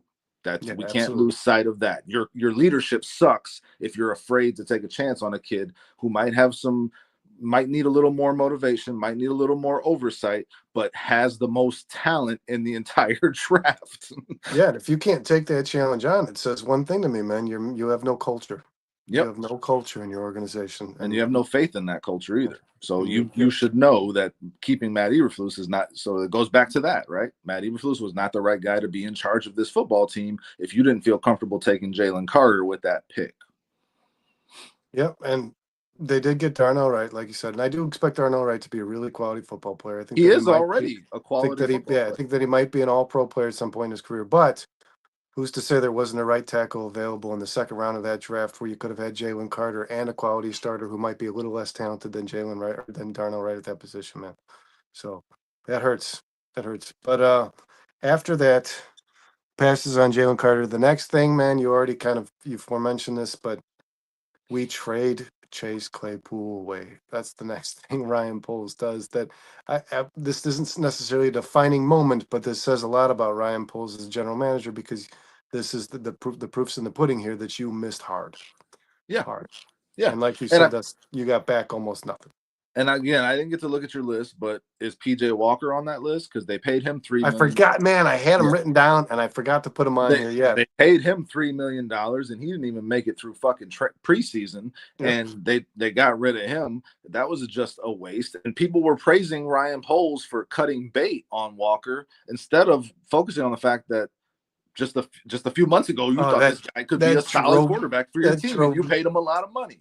That drove me nuts. Yeah, dude. So that's more of that, like, okay, well, you made this mistake, but good for you for fixing it and realizing quickly that you made a mistake, and there is something to be said for that. But how many mistakes are you going to make and then get credit for fixing them? And this Chase Claypool thing falls right in that category, man. Right in that category. And that's the bottom of the article, right? That you right. Kudos to. I read an article after the cutting of PJ Walker that was titled "Kudos to Ryan Poles for identifying his mistake." That's not the headline here, man. No, That's not the fucking headline. That's how the Not to story's me. finished. You leave the reader with a good note, right? A positive vibe. Hey, he was able to identify his mistake. That article should have read Poles makes major blunder in contract situation with quarterback that's cut. That's the Yeah. fucking headline of that Yeah, article. if the man. guy can't make it through preseason and gets beat out by an undrafted rookie for the backup quarterback position, when you paid him to be your backup quarterback, your talent evaluation is not good. Bajan just fell into your lap, and the guy that you targeted, you were completely off on. And that's not okay. That suggests that you are off on important shit. Like, who's your backup quarterback? That's important in the NFL, and you got to get that right. And what you see with good GMs is they identify what they need, they target it, and they go get it. They don't just go do that, go get that guy and pay him, and then have a rookie undrafted free agent fall in their lap, and then that becomes their backup quarterback. Your plan was not good. Your plan was bad. 4 games. So Mm-hmm. it's important to know who It your was backup important. quarterback is because the guy fucking played a quarter of the season, man. Yeah. So man. and like you said, $3 million to borrow a guy for a month, man. I mean that one cannot be overlooked. That was one of his worst decisions. Oh, you know what else I forgot to put on here, but I'll throw it in here because I know where it falls. So so now the off season comes, man, and this You one, keeping up with the chat, Brando? yeah, we haven't had one in a while. Okay. The off season comes. Oh, we got some. Bizzle Joe says, "I think the new staff could handle a player." Yes, and I was going to say this, man. That's kind of the You point. can see the culture shift now because, by all measures, I don't know that he is or not, and a lot of people don't want to believe it. Luther Burden did have some stuff around him, man. There's no reason this guy should have fallen all the way to the 39th pick. He did for a reason. There's some issues there that some other teams did not want to address. And Vizzo Joe, you're absolutely right. This Bears staff thought this guy is too fucking good to pass up for some off the field patter. We don't give a shit. We're gonna make this guy the best player he can be, and we're gonna correct that shit right away. Don't worry about that. Brandon, real quick, let's just address the deficit that we ended up at with some of these decisions because I think it's important. Yeah, let's stop and reflect because not good so far, man. Trade away Roquan Smith for a second round pick because of a couple $1 million and maybe things got personal, right? You take that second round pick that you got back and you trade it away for Chase Claypool. The guy that you choose to sign to replace Roquan Smith shows himself to not be as good as Roquan Smith and makes about the same amount of money. So now you're at a deficit at the middle linebacker position. That second round pick that you traded for Chase Claypool becomes Joey Porter, as you pointed out, who's a hell of a cornerback in the NFL. Chase Claypool was nothing for your team, and you turned around and traded him for a 6th-round pick. So you lost 4 rounds of pick in that trade. That's the deficit you end up at. Jalen Carter was a stud in the Super Bowl for his team, created massive amounts of pressure throughout that entire season. And Javon Dexter, as good as I think he can be, is just not that. And he hasn't shown himself to be what Jalen Carter is up to this point. So you're at a deficit there. Now, Darnell Wright is a good player. So, I mean, that can balance things out a little bit. But as you start to add these, PJ Walker, you lose $3 million that you could have used for something else. Yeah, and Visual, real quick, Visual Joe says drafting Bajan cancels the PJ. I'm going to disagree in a couple of ways. They didn't draft Bajan. He was undrafted free agent because he was a Division II football player. But $3 million, Vizzo Joe, still just walked away from this football team, man, with PJ Walker in his pockets. So you didn't cancel anything out. You lost money there, and it was a bad decision because you could have, you would have had them both either way. You decided to cut him. That's and Ryan Poles is just as responsible for this roster as he is the finances on this football team, the cap. And he lost $3 million on his salary cap for a guy who didn't play even a practice during the regular season, man. That's not okay. And that's a $3 million deficit you end up at there because you incorrectly identified who you wanted as who you thought would be your plan as your backup quarterback. So all these things, all I'm saying is all these things add up and they put you in a hole, which you see the Bears now trying to dig out of for the last couple of years. And hopefully they do it this year. But at the same time, Poles has put this awesome roster together. But he was in a hole when he took over, but he's also dug some holes too that he's had to climb out of as well. Yes, and now come to me his 2 worst decisions as the general manager of the Chicago Bears. He does these 2 things pretty close to each other, one back to back. He announces the retaining of Matt Eberflus. That's the worst. As well as trading Justin Fields, which I supported. I supported this decision. However, he took less from the team he traded him to in order to send Fields to a team which he wanted to play for. This is unacceptable to me, guys. It's a slap in the face if you're a fan. You get what's best for your football team. That's your job. What's best for the player that's departing your team. That's insane to me that occurred. I mean, the way I read it, I don't know that Philadelphia had possibly a 3rd-round pick on the table for Justin Fields. Fields knew that Jalen Hurts would be the starter on that football team. He thought he stood a better chance in Pittsburgh at being a starting quarterback. So Ryan Poles took a 7th. Guys, remember, this ended up being a 7th-round pick. No, 6th-round pick. 6. Was it 5th? Was it 5th? It was 4th or 6th, depending on it. That's what it was. 4. Yeah, conditional pick that ended up being a 6th-round pick as opposed to a 3rd from Philadelphia. That's not acceptable to me either, Dustin. I understand you're sending a message. You do right by your players, but this guy's not your fucking player anymore. Yeah, you don't do right by players on their way out the door. No, yeah. Listen, you do right by the players on your roster that you're going to retain. Your job description as the GM of any football franchise or any franchise in any professional sport is to do the best thing possible for that team. That's the team that pays you. That is your job. Your job is to make sure you make that team as good as it can be, and you bring in as many assets as you can, and to take less to appease a player that's on their way out the door. It is 100% a slap in the face, Brandon, and it's just not good business. It's just not good business. And now you have players that aren't on this team that you could say, I'm trying to attract them to this team when they're free agents or whatever or when I trade for them and they'll want to sign extensions because they know we take care of our players. But I don't know how much goodwill that bought you. And when you see guys like Mac Jones going for more than Justin Fields in trades shortly after, is like Trey Lance. That doesn't equate. And it's not just that. Like, he waited too long to make the trade. There were times earlier on that trade could have potentially been made, and there was more on the table for Justin Fields as well. He held out too long to where it was slim pickings in terms of what he was going to get back in general. Yeah, there's two sides to every coin, man. You can say like, oh, he did what's right by the players, so the rest of his, because the guys love Justin Fields, we know that, but like the rest of the team sees, oh, this guy's got loyalty and compassion for his players. At the same time, though, man, players might be thinking like, wait, we could have third round, we could have Yeah, third round talent on this team next year. Like, yeah, if I'm you a know, it's- player, I'm thinking, how do I get the best players possible next to me so I can win some fucking football yeah, games? that Because bothers me that's a your little bit. job as the GM, is to win football games. And as you pointed out to start this whole segment, Ryan Poles is 15-36 as the GM of the Chicago Bears. At the end of the day, that's the only, we can talk about all this stuff. The only stat that matters is your record in football. Are you winning football games? So your job is to put your team in the best position to do that. You are spitting in the face of that if you're accepting less assets back for an asset you're giving up. That's just Yeah. straight up business, man. Yeah, and it's not even, it's also disrespect. It's like you're almost, it's like this, it's not even a good message to send to the player either, man. I know that's where Justin Fields wanted to go, so I'm sure it made him happy, but it's like, yeah, this is all you're worth. Mm-hmm. It's not even like, because that didn't look good on Justin Fields, because then he became a fucking free agent. He got benched and became a free agent. You know what I mean?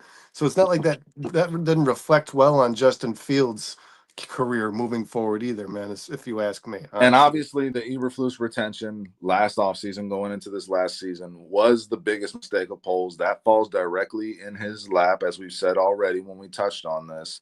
You could have had multiple other coaches that could have impacted winning on your football team.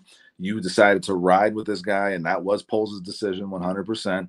And that blew up in your face, and you ended up with 5 wins and a complete disaster of a season where you overhauled a good amount of your coaching staff throughout that season. It just was a complete shit show, and that falls at Poles' feet. And you set your rookie quarterback 1 year, man. You set him back. You set him back. You didn't progress him, and you the whole offseason was this plan for Caleb. We got this plan for Caleb. That plan backfired completely. So again, these plans that you make, they need to be successful. They need to work out. Like, otherwise, how good of a planner are you? You planned on PJ Walker being your backup quarterback, and then you pivoted from that plan because your original plan sucked. Yep. And it wasn't just Bears that's fans. not good. And it wasn't just us who identified that Matty Eberflus no longer held a place on this football team, guys. It was the entire NFL world, and more importantly, it was fucking Caleb Williams. And that's where you find these stories you're reading from, whatever the author's fucking name is writing this book, man. I mean, this Justin Field or Caleb Williams saw it too. This guy's still the head coach. I don't know if I want to fucking go there, man. That's like, and he was right. And this is what we talked about a few episodes ago, guys. Go check it out. This is what blew up in the Bears' face. That Caleb Williams was right. His father was right. It was dysfunction. There was no alignment. It all broke down. Mm-hmm. And it created a setback, a year-long setback for a quarterback on a 4-year rookie deal, man. 5th-year option. But all right, so after that, man, after the retaining Matt Eberflus, he makes another decision. And this one I don't know if this is a defining moment of his career. It just bothered the hell out of me, and I'm going to leave it in here. He trades a 5th-round draft pick, which he got a starting left tackle, guys, a serviceable left tackle in the 5th round in Braxton Jones. He trades a 5th-round draft pick for a guard, a primarily guard, to be his starting center in Ryan Bates. A guy who hadn't even really been starting at guard for the team. No, he was it was a backup. I didn't even say that. A backup guard. A backup guard to be his starting center. I mean, this is your plan. This was your plan. You planned this to be what you were going to do, and you thought it would work, and it blew up in your face. And right now, what is Bates on this football team? Nothing. I don't know if he makes the roster. He's a backup guard. That you traded a 5th-round pick for. If it walks like a duck, talks like a duck, quacks like a duck, yeah, man, that's Ryan Bates. And so, like, it's a lot of this stuff where, like, it seems like he's trying to talk himself into, I can make this work, or I can get something out of this that nobody else can. And those guys a lot of times fall flat on their face, man. You do need innovation in the NFL, and you do need to be a forward thinker, but you also, there's certain way things are done. And if this guy's been in the NFL for a certain amount of years and hasn't really established himself, there's probably a reason for that. And when you're talking about the coaching staff that you had on this Bears team last year, what made you think you were going to get something more out of him? I don't understand it.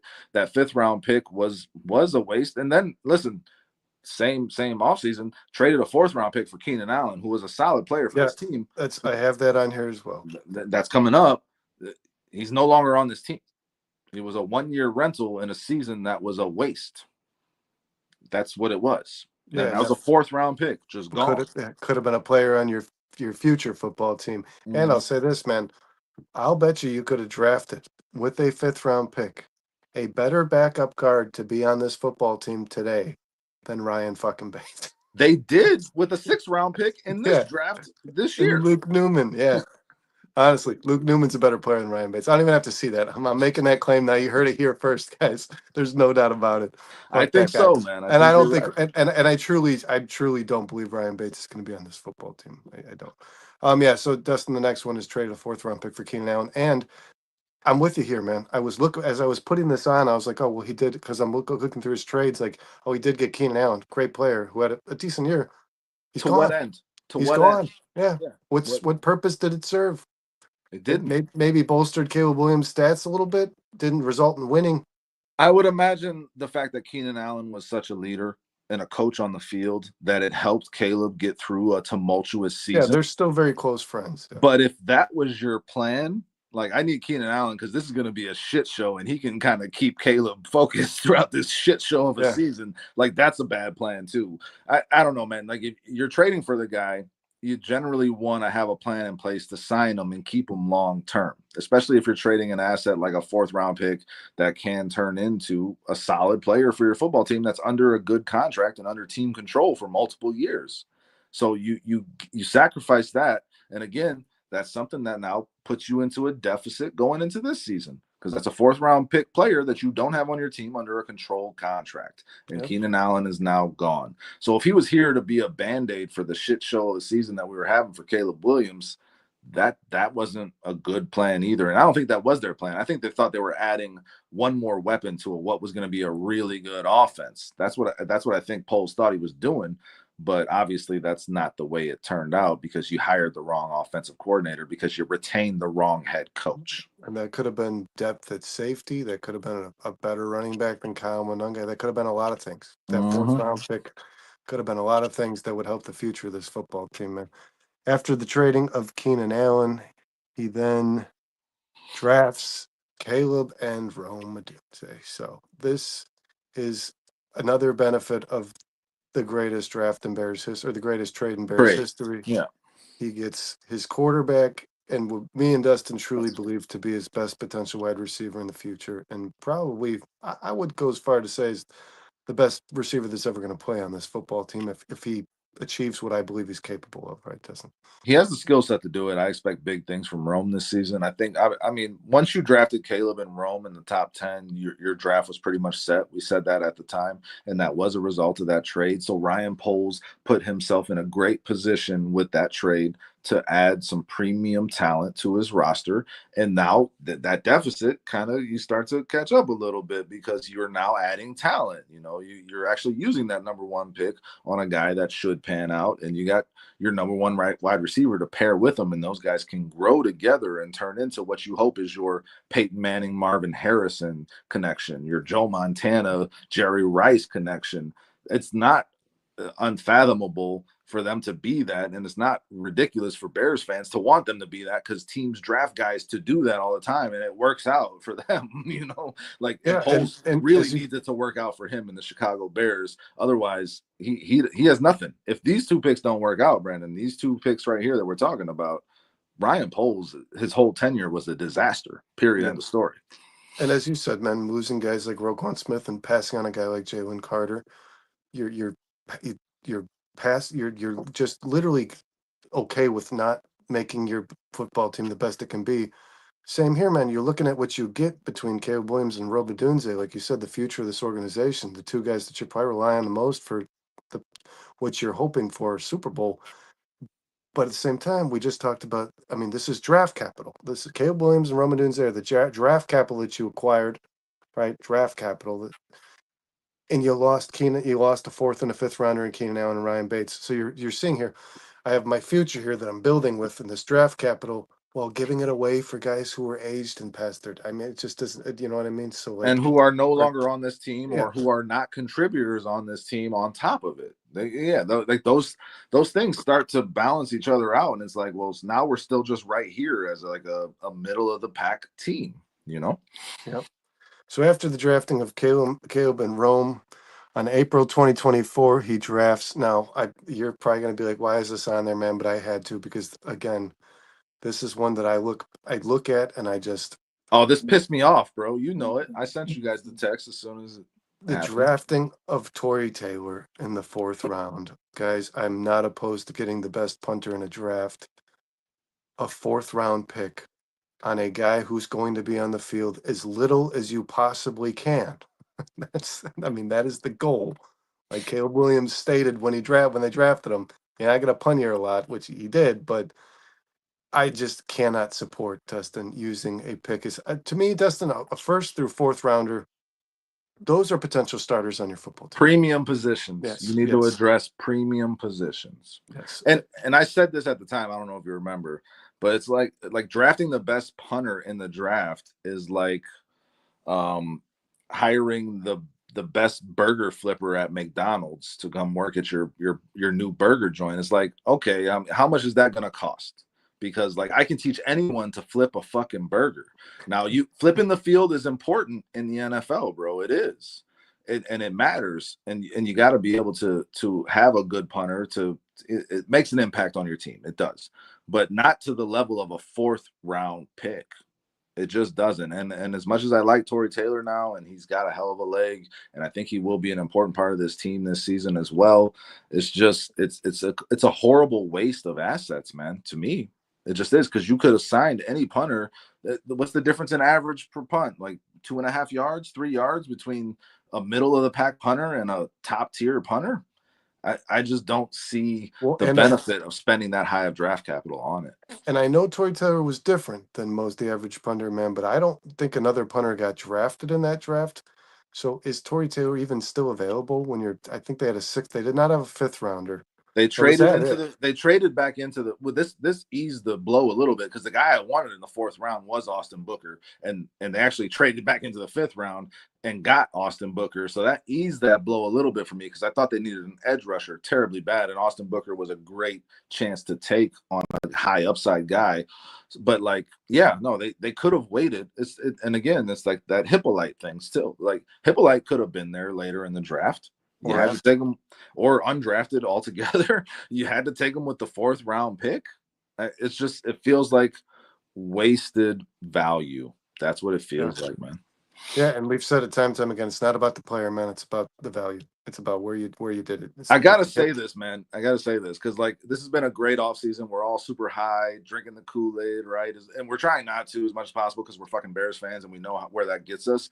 But like, this is really negative on polls. This feels very down on polls, man. And he's had a great offseason, so we'll sum it up with that. But I just want to point that out. Like, this feels pretty down right now in terms of what we think of his career. It gets a little worse before it gets better, because the next thing he does is in October of 2024, he cuts Velus Jones, his first 3rd round pick in an NFL draft.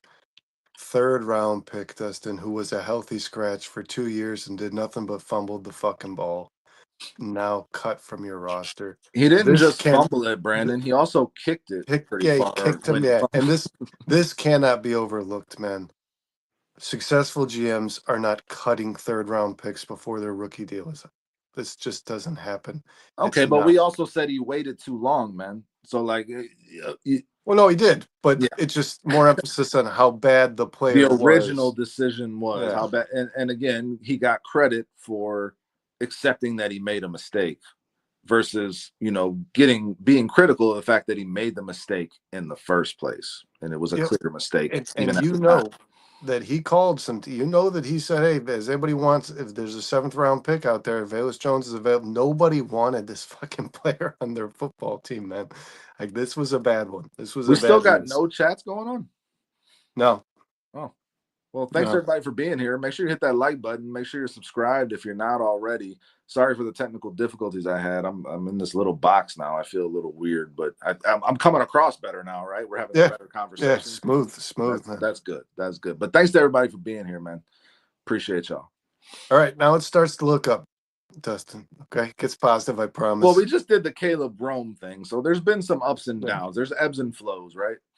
And the next thing he does is something no GM for the Chicago Bears organization can ever say that they did prior to him.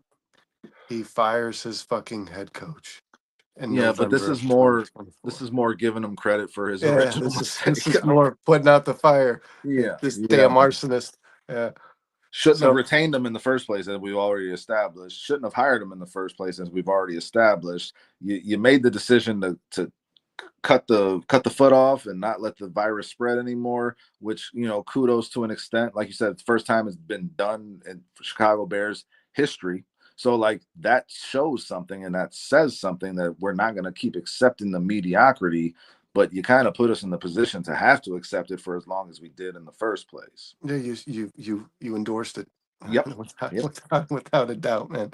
You endorsed it.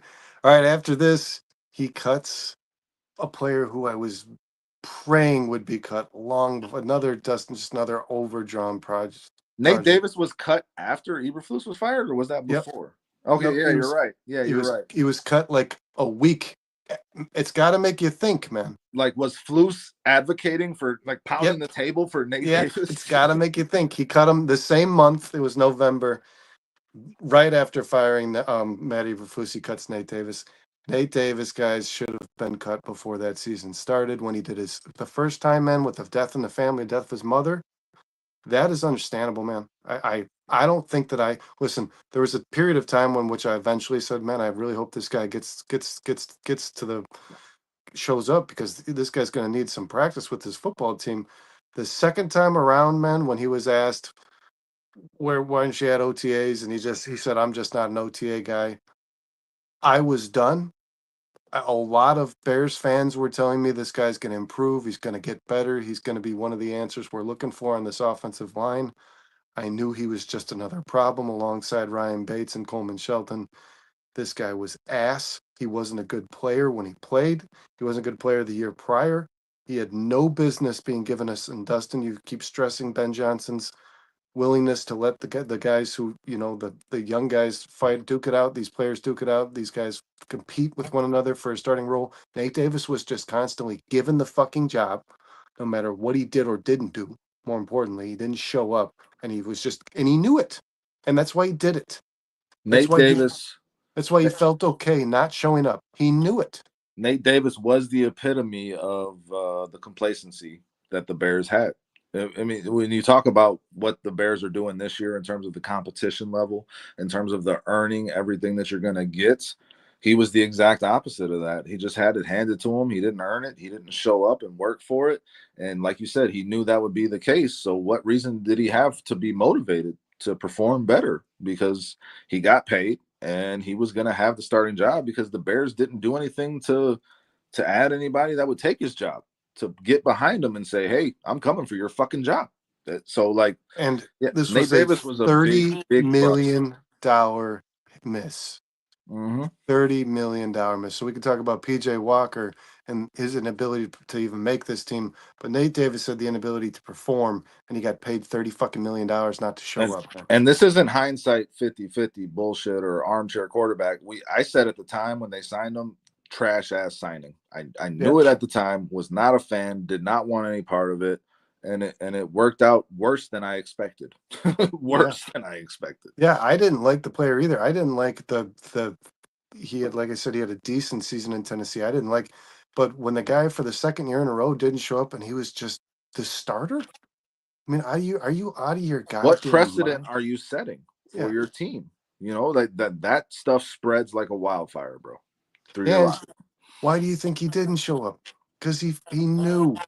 Yep. He knew. Yep. I don't That's have the precedent you set. That's the precedent you set for this football team, that it's okay. It's okay to not show up. So the 2024 season's wrapped up. And now we hit the off season that we're currently in, Dustin. And the first thing Ryan Poles does is hires his new head coach. Ben Johnson. Well, the first thing he does is have 100 interviews, but he eventually 20, falls. 27 actually, 27 interviews. Yeah, I'm not exaggerating that number yet. Yeah. But he eventually falls on Ben Johnson, and that was the right choice. And listen, we had our thoughts. I wanted Vrabel over Ben Johnson. I have no problem saying it was Vrabel and then it was Johnson. It was close, but Vrabel had shown that he can do it in the NFL, and I really thought the Bears needed that leadership quality. And it's still a concern, for Ben Johnson. But it's less of a concern today than it was when this hire happened, because Ben Johnson has shown to me so far, at least, that he has that leadership ability that we've been wanting for the Chicago Bears team. He has an idea. He knows exactly what he wants out of his team and his players, and he knows how he wants to do it. He seems like he actually makes a plan that's worth a damn, that the Bears are going to adhere to, and it's going to produce positive results. That's what we needed. That's why I wanted Vrabel more, because he had shown that he can do it. But Ben Johnson is certainly showing it so far in the limited time that he's been able to show it. So I think that's a hell of a move, and it was the coach that every team with a vacancy wanted, man. So like it worked out for the Chicago Bears in a way that none of us expected it to, because I didn't know that Ben Johnson would pick the Chicago Bears. That was I wanted to say this, man. This is where the good decisions that Ryan Poles makes over the tenure that we just kind of went through. The drafting of the trading of the first overall pick, knowing the quarterback class was weak, and in order to get his quarterback in the following class, which was Caleb Williams, is what made this fucking guy the most sought after head coach candidate in this offseason want to play for the Chicago Bears. Caleb Williams. Again, yeah.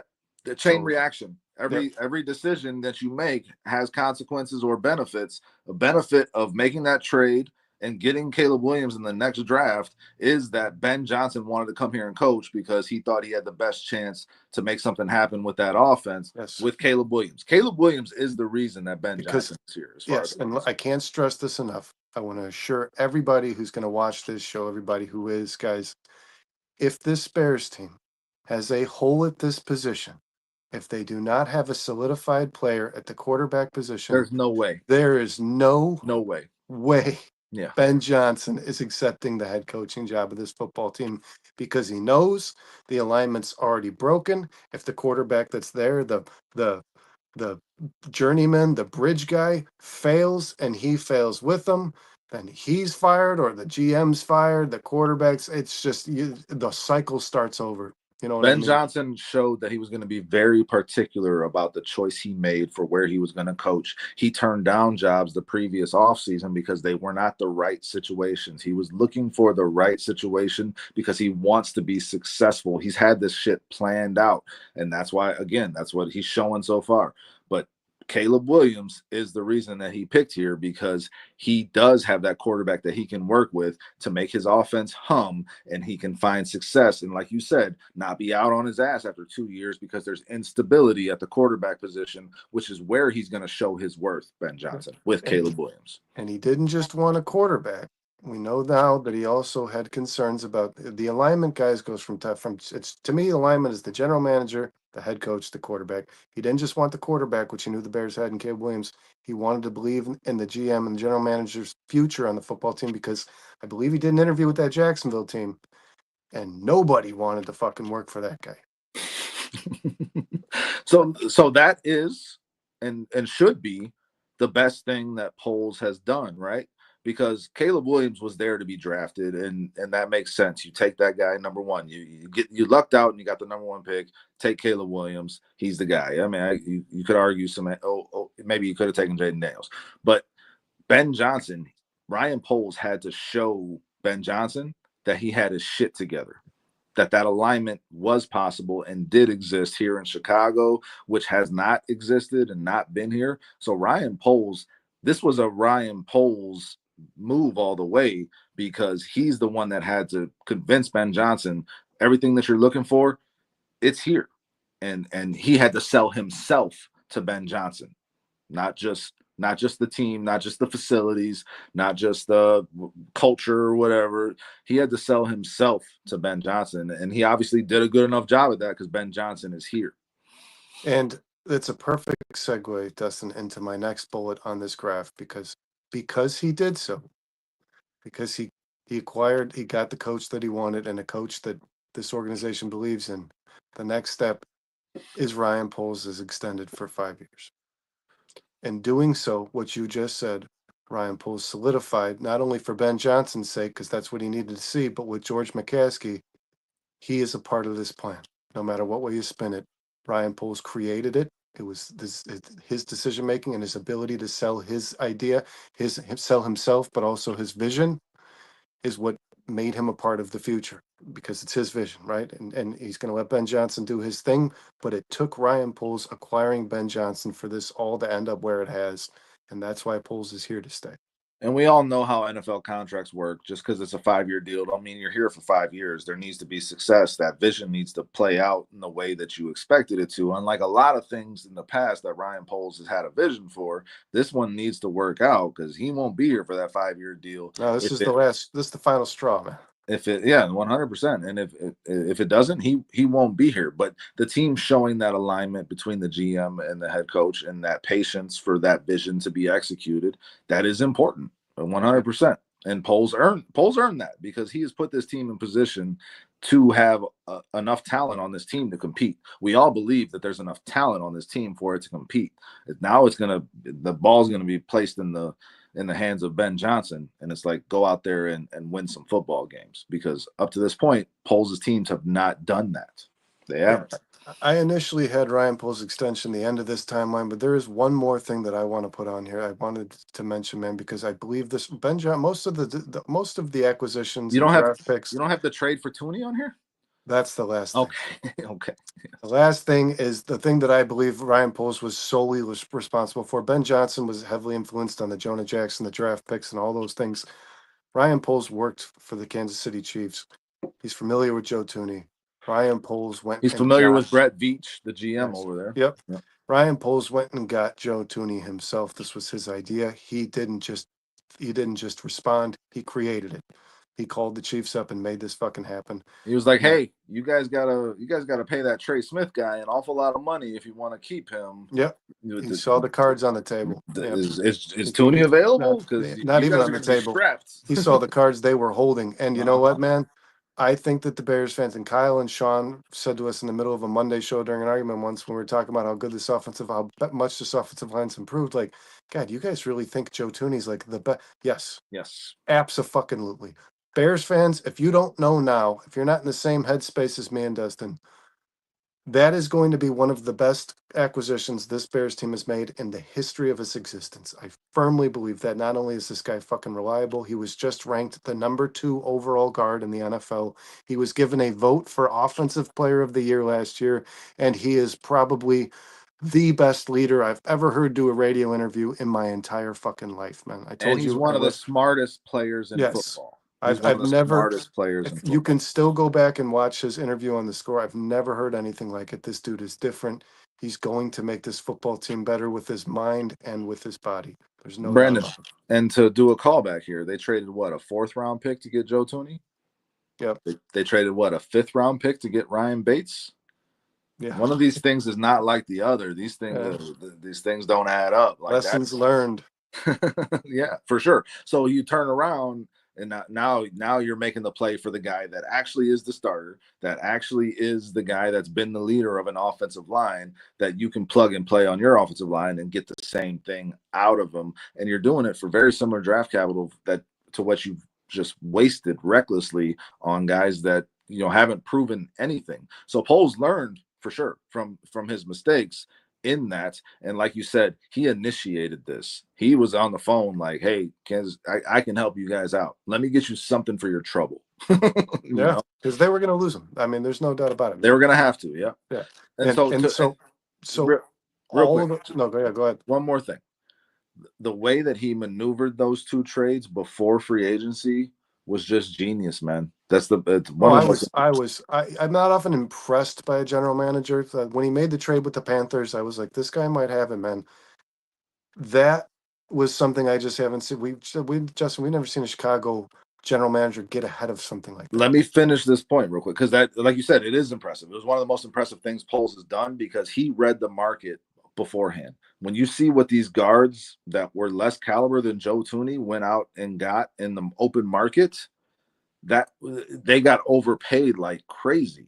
So you get Tooney in here, you get Jackson in here for mid-round draft capital, you improve your interior offensive line greatly, and then you're able to extend them both on deals that are like fucking steals compared to what Aaron Banks got in free agency, compared to what Will Fry's got in free agency. Just genius, dude. The best poker playing I've seen from Ryan Poles since he's been a GM for the Chicago Bears. I was thoroughly impressed. And the best guard acquired by any team this offseason. So, Dustin, 100%.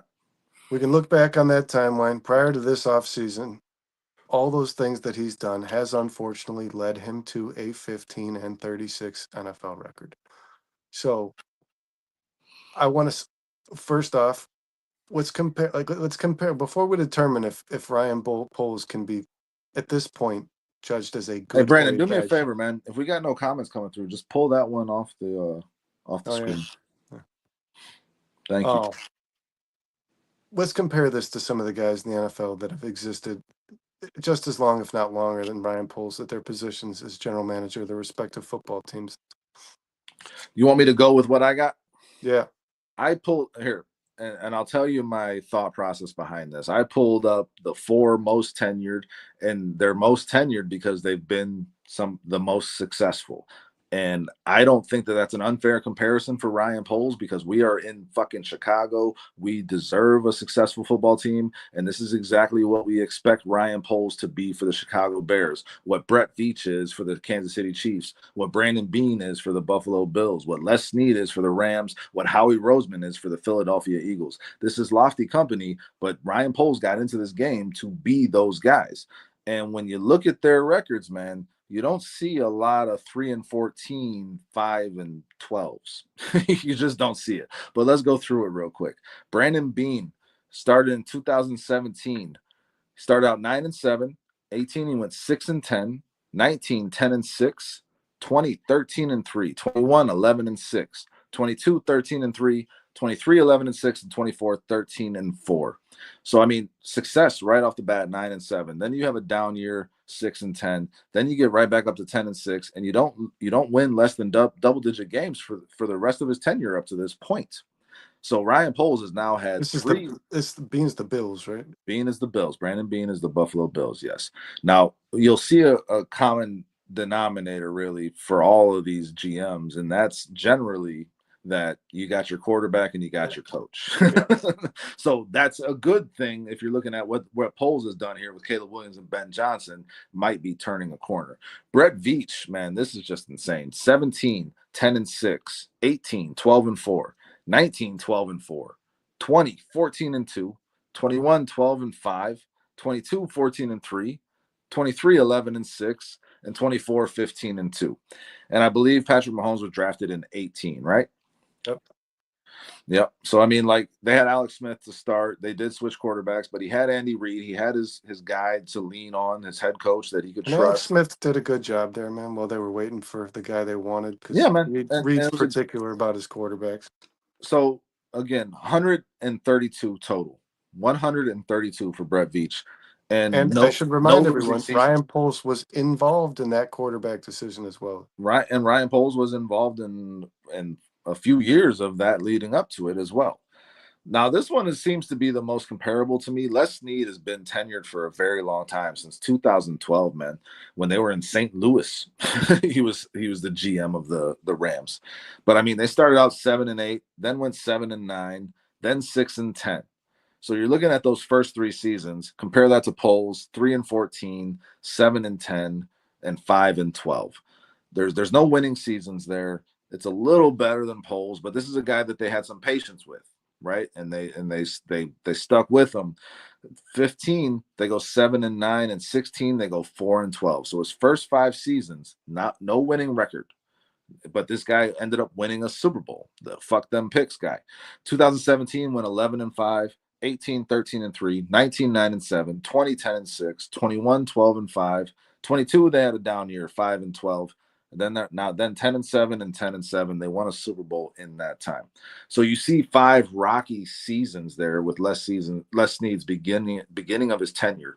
So like that's kind of what you're hoping Ryan Poles can be with the Chicago Bears now that he has his coach, now that he has his quarterback. Les Snead has also gone through multiple quarterbacks, but he found success, you can see, when he found Sean McVay. Firing Jeff Fisher, finding Sean McVay, that's what really correlated with his success thus far. So you're hoping that same thing with Ryan Poles and Ben Johnson. And then Howie Roseman, man, is just otherworldly. 2010, he became the GM of the Eagles. 10-6, 8-8, 4-12 in 2012, and then 13, 10-6, 14, 10-6. Now, from 15 to 18, he was the executive VP of football ops. He stopped being the GM, but they realized they kind of needed him to be the GM. In 19, he went back 9-7. 20, it was 4-11. 21, 9-8. 22, 14-3. 23, 11-6, and 24, 14-3. Obviously, they've been to 2 Super Bowls, 1-1. 139 and 104 overall for Howie Roseman, man. But you see in there a lot of dips. There's some down seasons, and the Eagles stuck with him. And if you remember, man, I don't know if you do, Howie Roseman was much maligned for many years in Philadelphia. Jojo asked you, did a BBC almost slap your hat off? No, I just been fucking with it. What's a BBC? You don't want to know. No, I do. Tell me. I don't think it's a big black something. What? No, that's that. Is that? Yeah. Hey, go ahead and tell us what it is, because we're old white dudes. I don't know. It's a big black COCK. Oh, a big black cock. Yeah. Okay. You can't say cock. We can't say cock. I don't like saying big black cock. I don't like. You fucking think that your phone's listening? I'm not saying cock. I just don't like saying. It's just.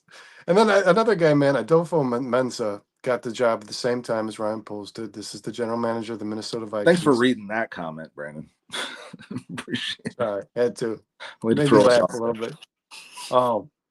And then need new QB, says Real Bears fan. Real Bears fan, thanks for joining us. No, we don't need a new QB. Is that the Foster guy? Not Foster from BCP. There's Chris another... Foster? No, or Mike Foster? No, I don't think so. No, that guy has like 20 accounts. It looks like him. I bet it is. He's the Caleb hater. That's why he's here. Yeah, for sure. Well, I wonder if he hates Ryan Poles, because that's what we're focused on. And I don't. Yeah, he says yes. Listen to us for the he last says yes. hour. It's him. Yes, I knew it. He says yes. He just said nice. Thanks for joining us, man. Appreciate you being here. Honest to God, we appreciate you being here. But after what we just said, man, don't you see like the continuity in the general manager, head coach, quarterback? Like that's what the alignment is. What keeps these organizations successful. Do you want to really start over?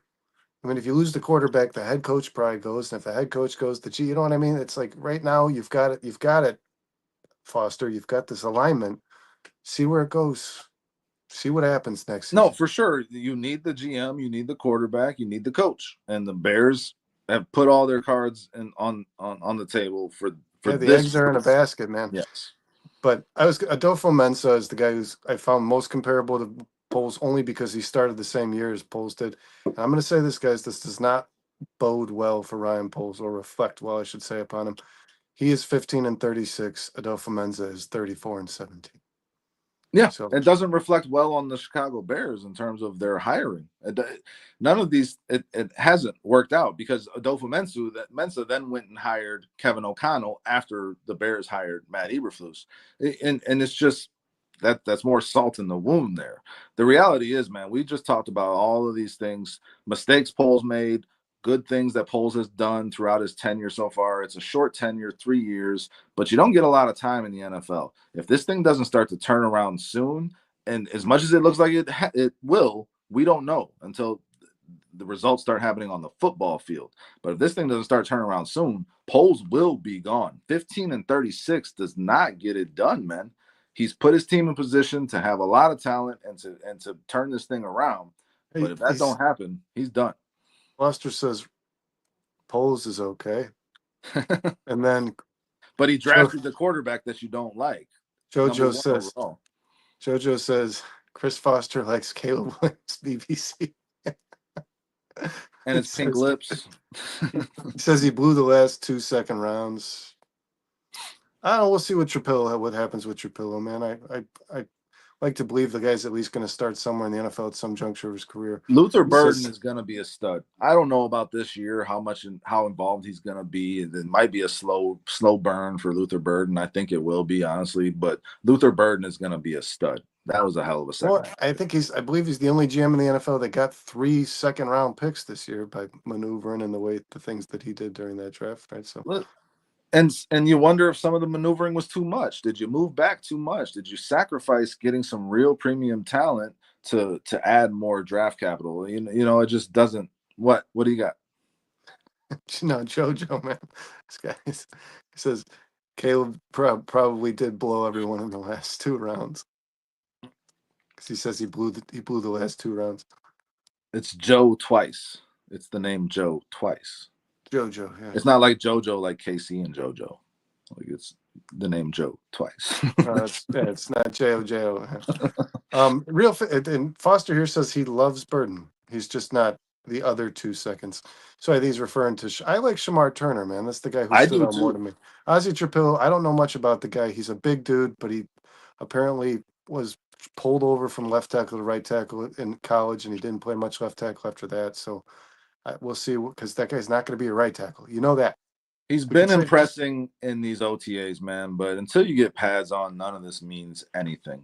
It really doesn't to me. You've got to get pads on and start hitting to find out who the football players are. I hope Trapillo is one of them. But the way it looks, man, it looks like Poles dominated this offseason. He got his coach. He redid the offensive line. He had a killer draft. And the coaching staff all around Ben Johnson is just really impeccable, man. This is looking very good, but it still comes down to, we just talked about it for the last hour about all these Poles missteps, man. It still comes down to, are you going to start winning football games, man? It looks like that. We need to see it be that.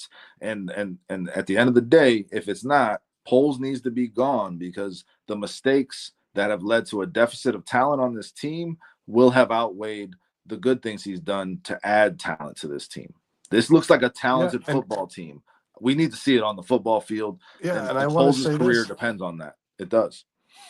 As of right now, Dustin, real Bears fan, by the way, says wanted Watts. I think he's talking about Xavier Watts and a good running back. Yeah, I like Xavier Watts a lot too, man. Yeah, the Falcons got that guy. I was hoping they'd get after his safety at some juncture in that draft, man.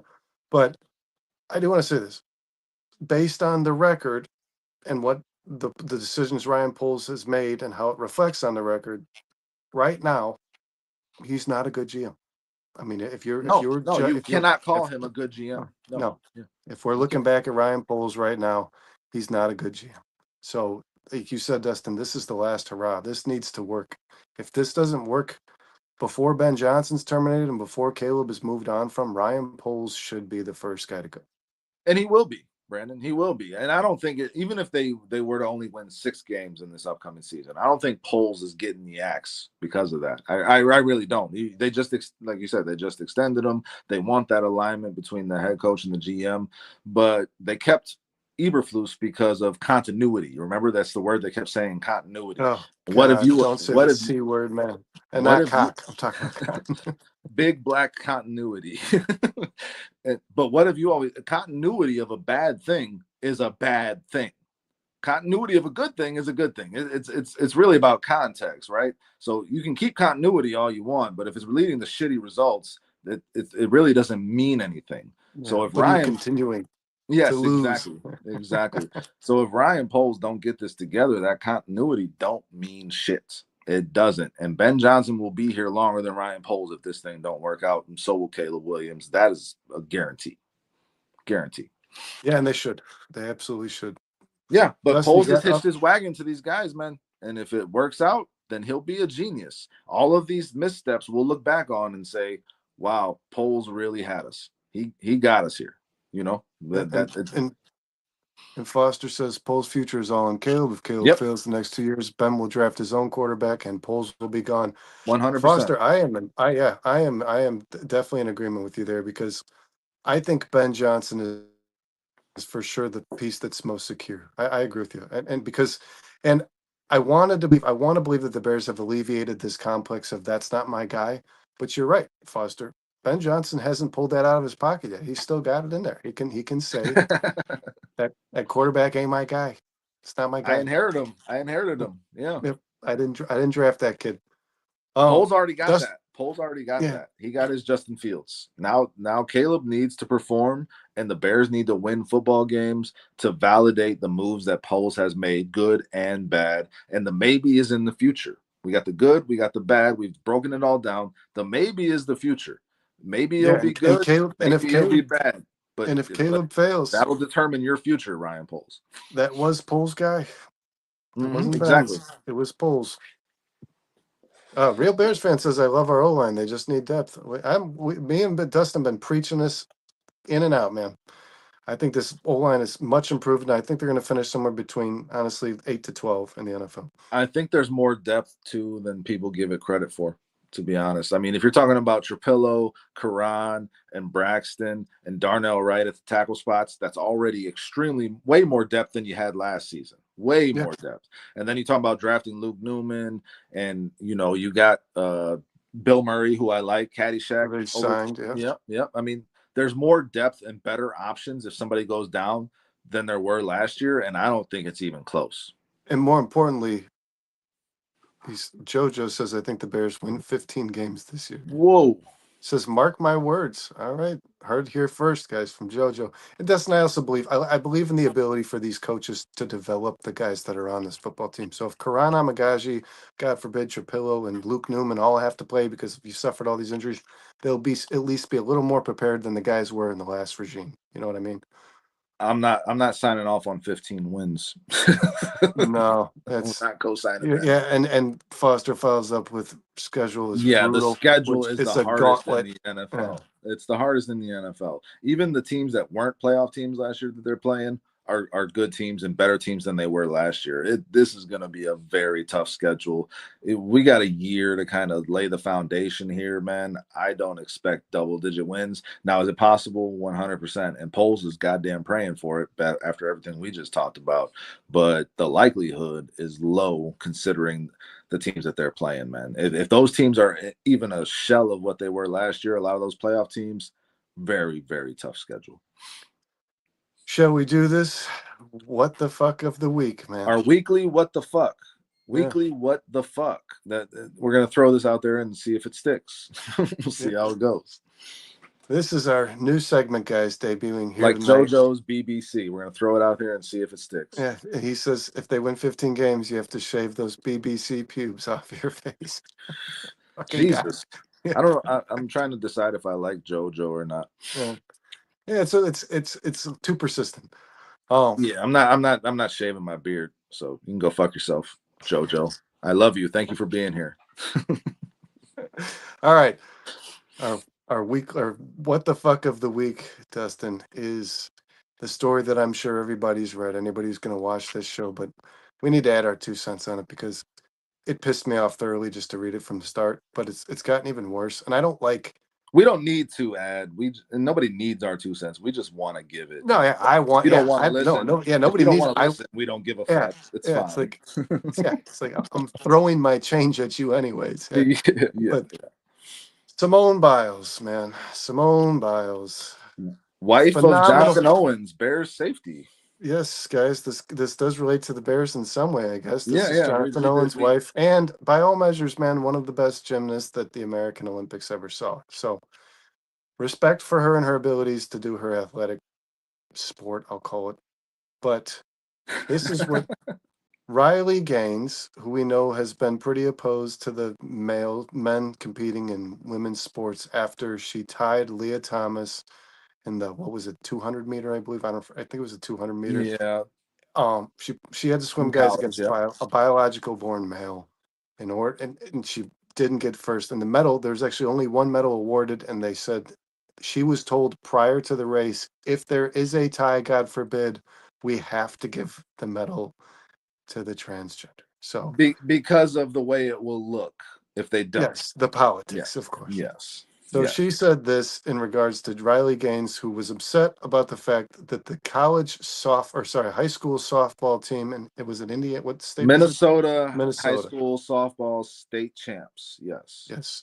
Had a male pitcher who pitched 35 innings over the course of their playoffs and only pitched 2 hits.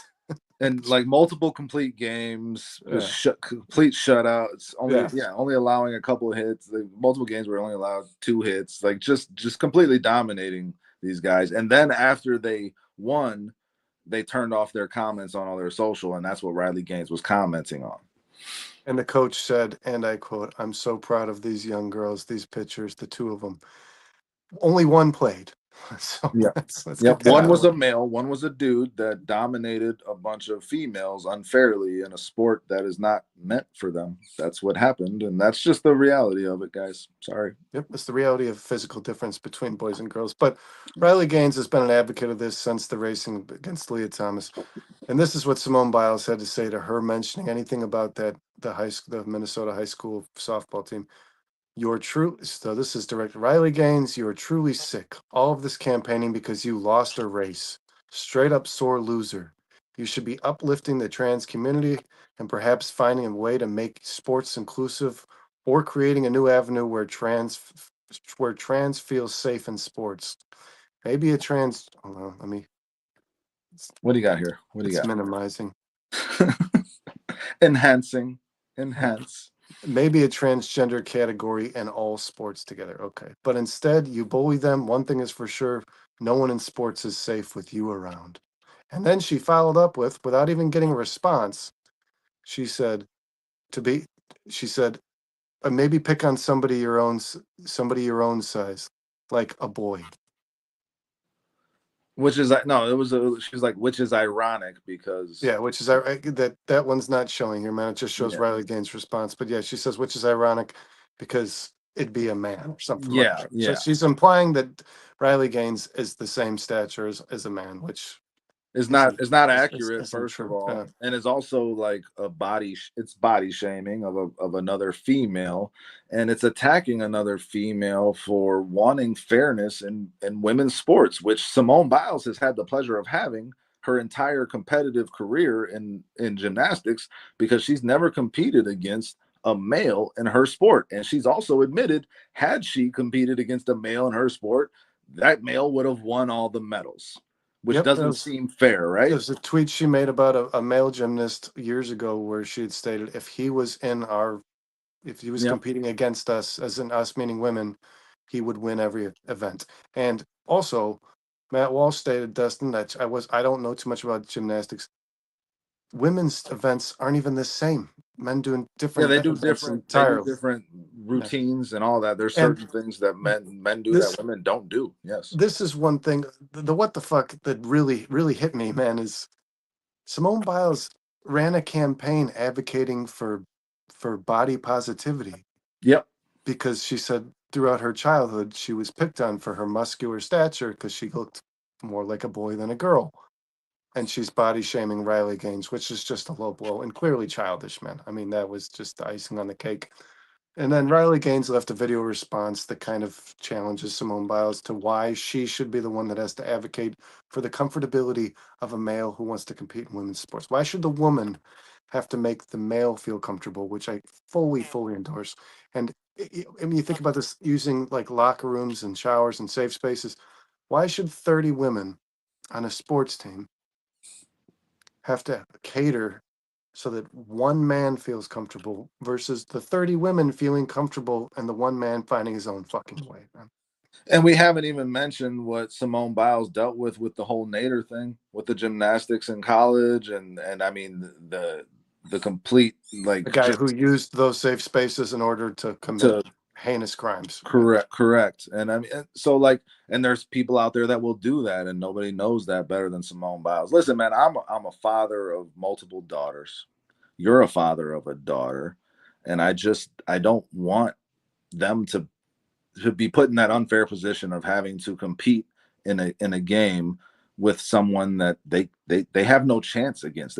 That's not fair. You know, there's a reason there's a male sport of the male version of that sport and a female version of that sport. And there's a reason that there's not a bunch of females trying to go play male sports, because there's a clear difference physically in what a male can do and what a woman can do. And that's okay. That's why we have the women's sports. It's not fair to allow men to go like the softball player and dominate sports. And it's not fair to criticize and it's ironic because Simone Biles is the one bullying really in these comments and calling Riley Gaines a bully.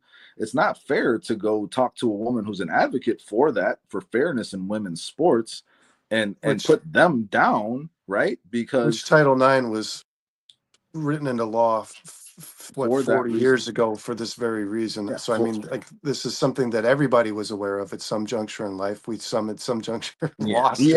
I don't know what happened, man. Yeah, we lost it completely. That we've all lost it completely, man. And it's just it's unfortunate because I've had no care about Simone Biles one way or the other. It's impressive what she's done. She's been an impressive athlete throughout her career. She's made a great life for herself.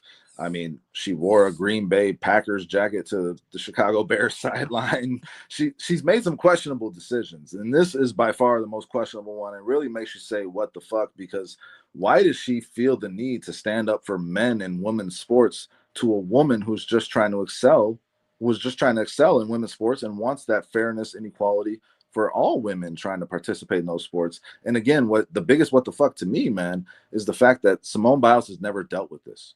She's never felt that, where you give everything you have to a sport.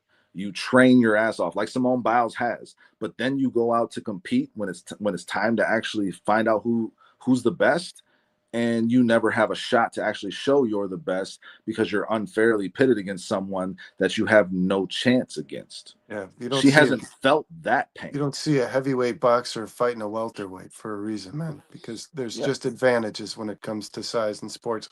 And size, strength, speed, all those things. Like the lack of self-awareness for her following and the people that root for her day in and day out. When she is an Olympic athlete, she represents this country, man, America.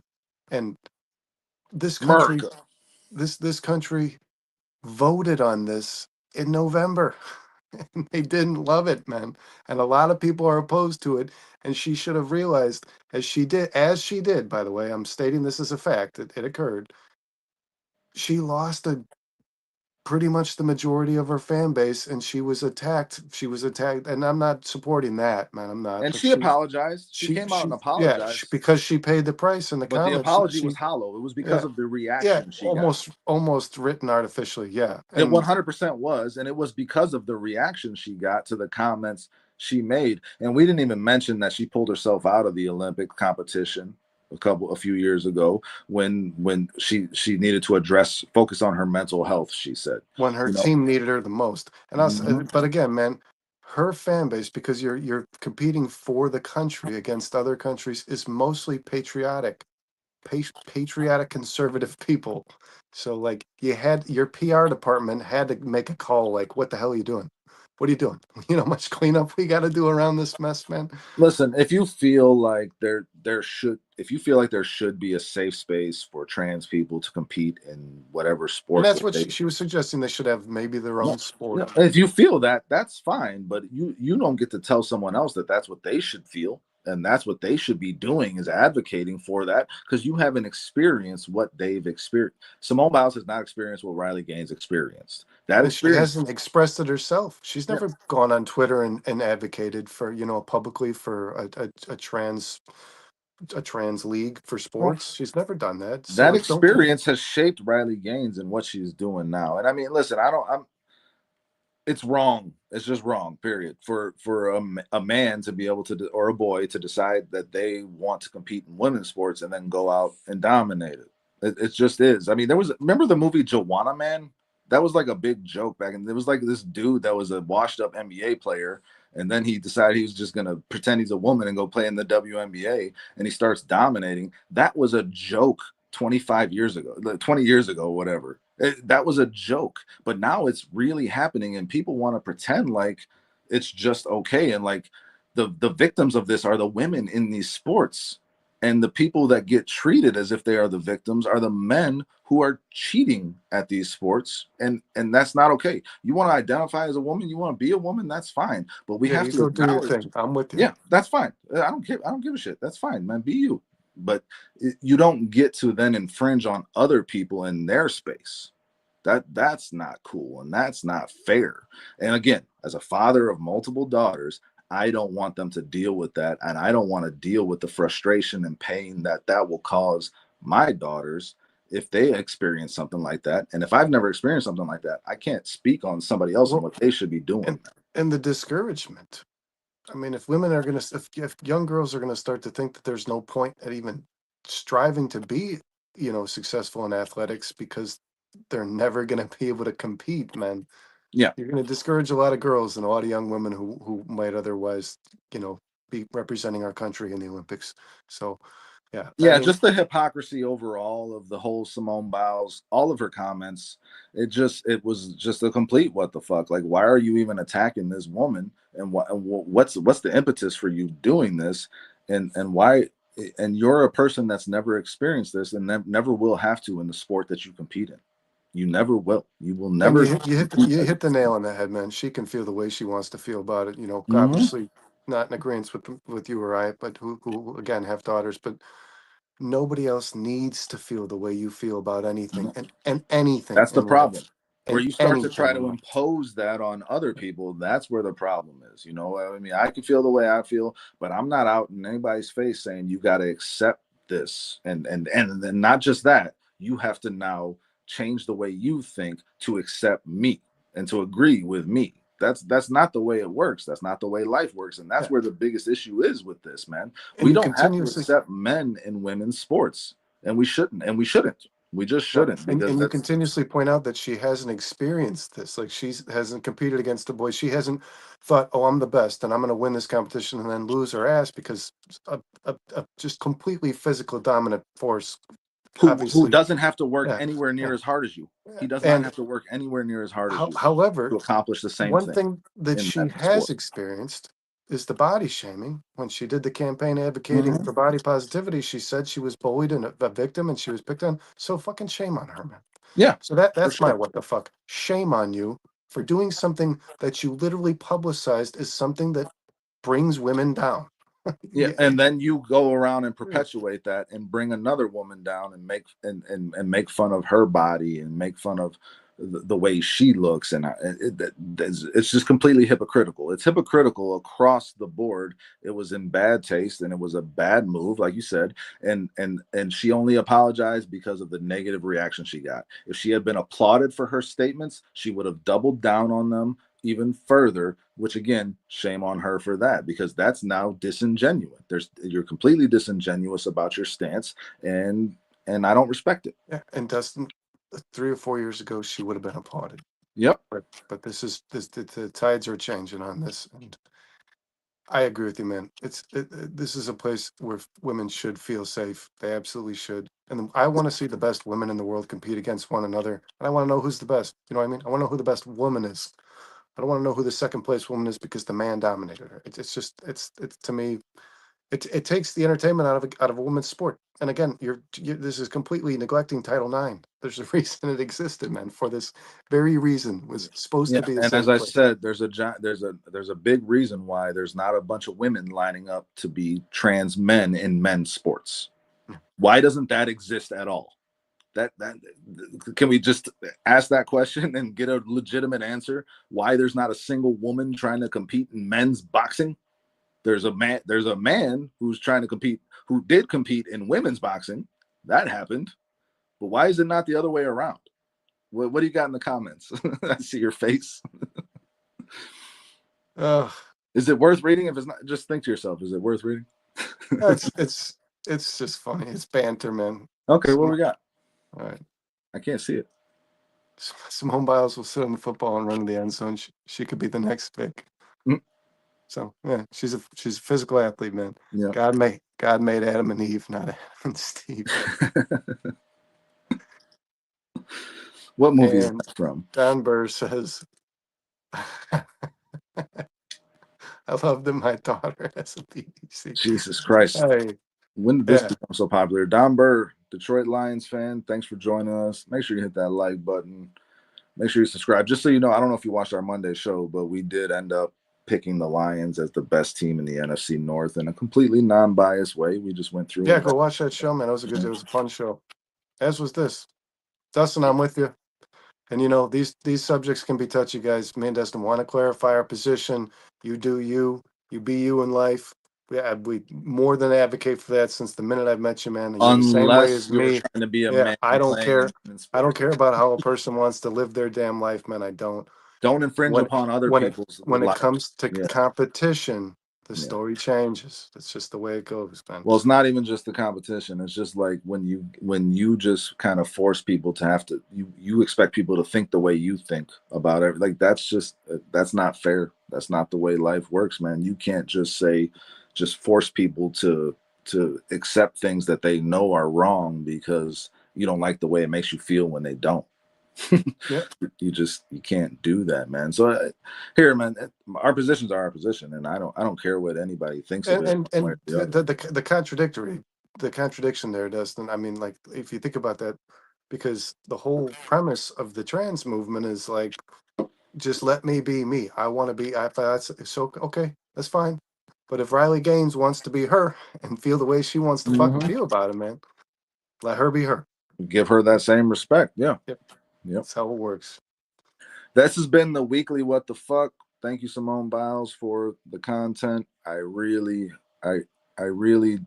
hope that positive movement is being mid towards this subject in general, man. Because like I said, I got 3 young daughters that I hope want to compete in sports one day, and I don't think it'd be fair for them to have to compete against a male in their sports. Just like it wouldn't be fair to put a female in a male sport.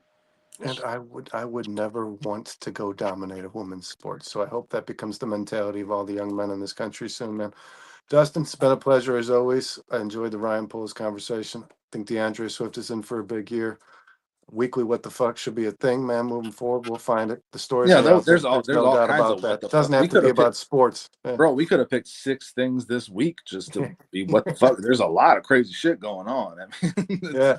Listen, Yeah. we don't story want on every corner. Yeah, I want to clarify one thing. It's not a political issue. It's not a political issue what we just talked about. People have made it a political issue. They've made it a left versus right thing. It's a biological issue. It's a right and wrong issue. It has nothing to do with politics in my mind. Nothing at all. That I just want to make that clear. Like I said, it's also written in law. So it's the way that people collectively felt this way at some point in our past, man. Oh. Yeah, we'll do more of this, man. We'll find out. I'll try to find a crazy story for next week, guys. But sorry for my technical issues tonight, man. My Wi-Fi likes to act up at night for some reason. Monday, I don't have these issues at all. No, you don't. Yeah. Yeah, you sitting in the same room. Same everything, bro. Same everything. So interesting. But I'm glad we got it fixed and we got to have a good conversation. Saturday, we got the Northside 9. What do you got there? What's the comment? Oh, that's Foster jumped in. Foster, what up? What he says, but Don, aren't you a BBC? Messing with you.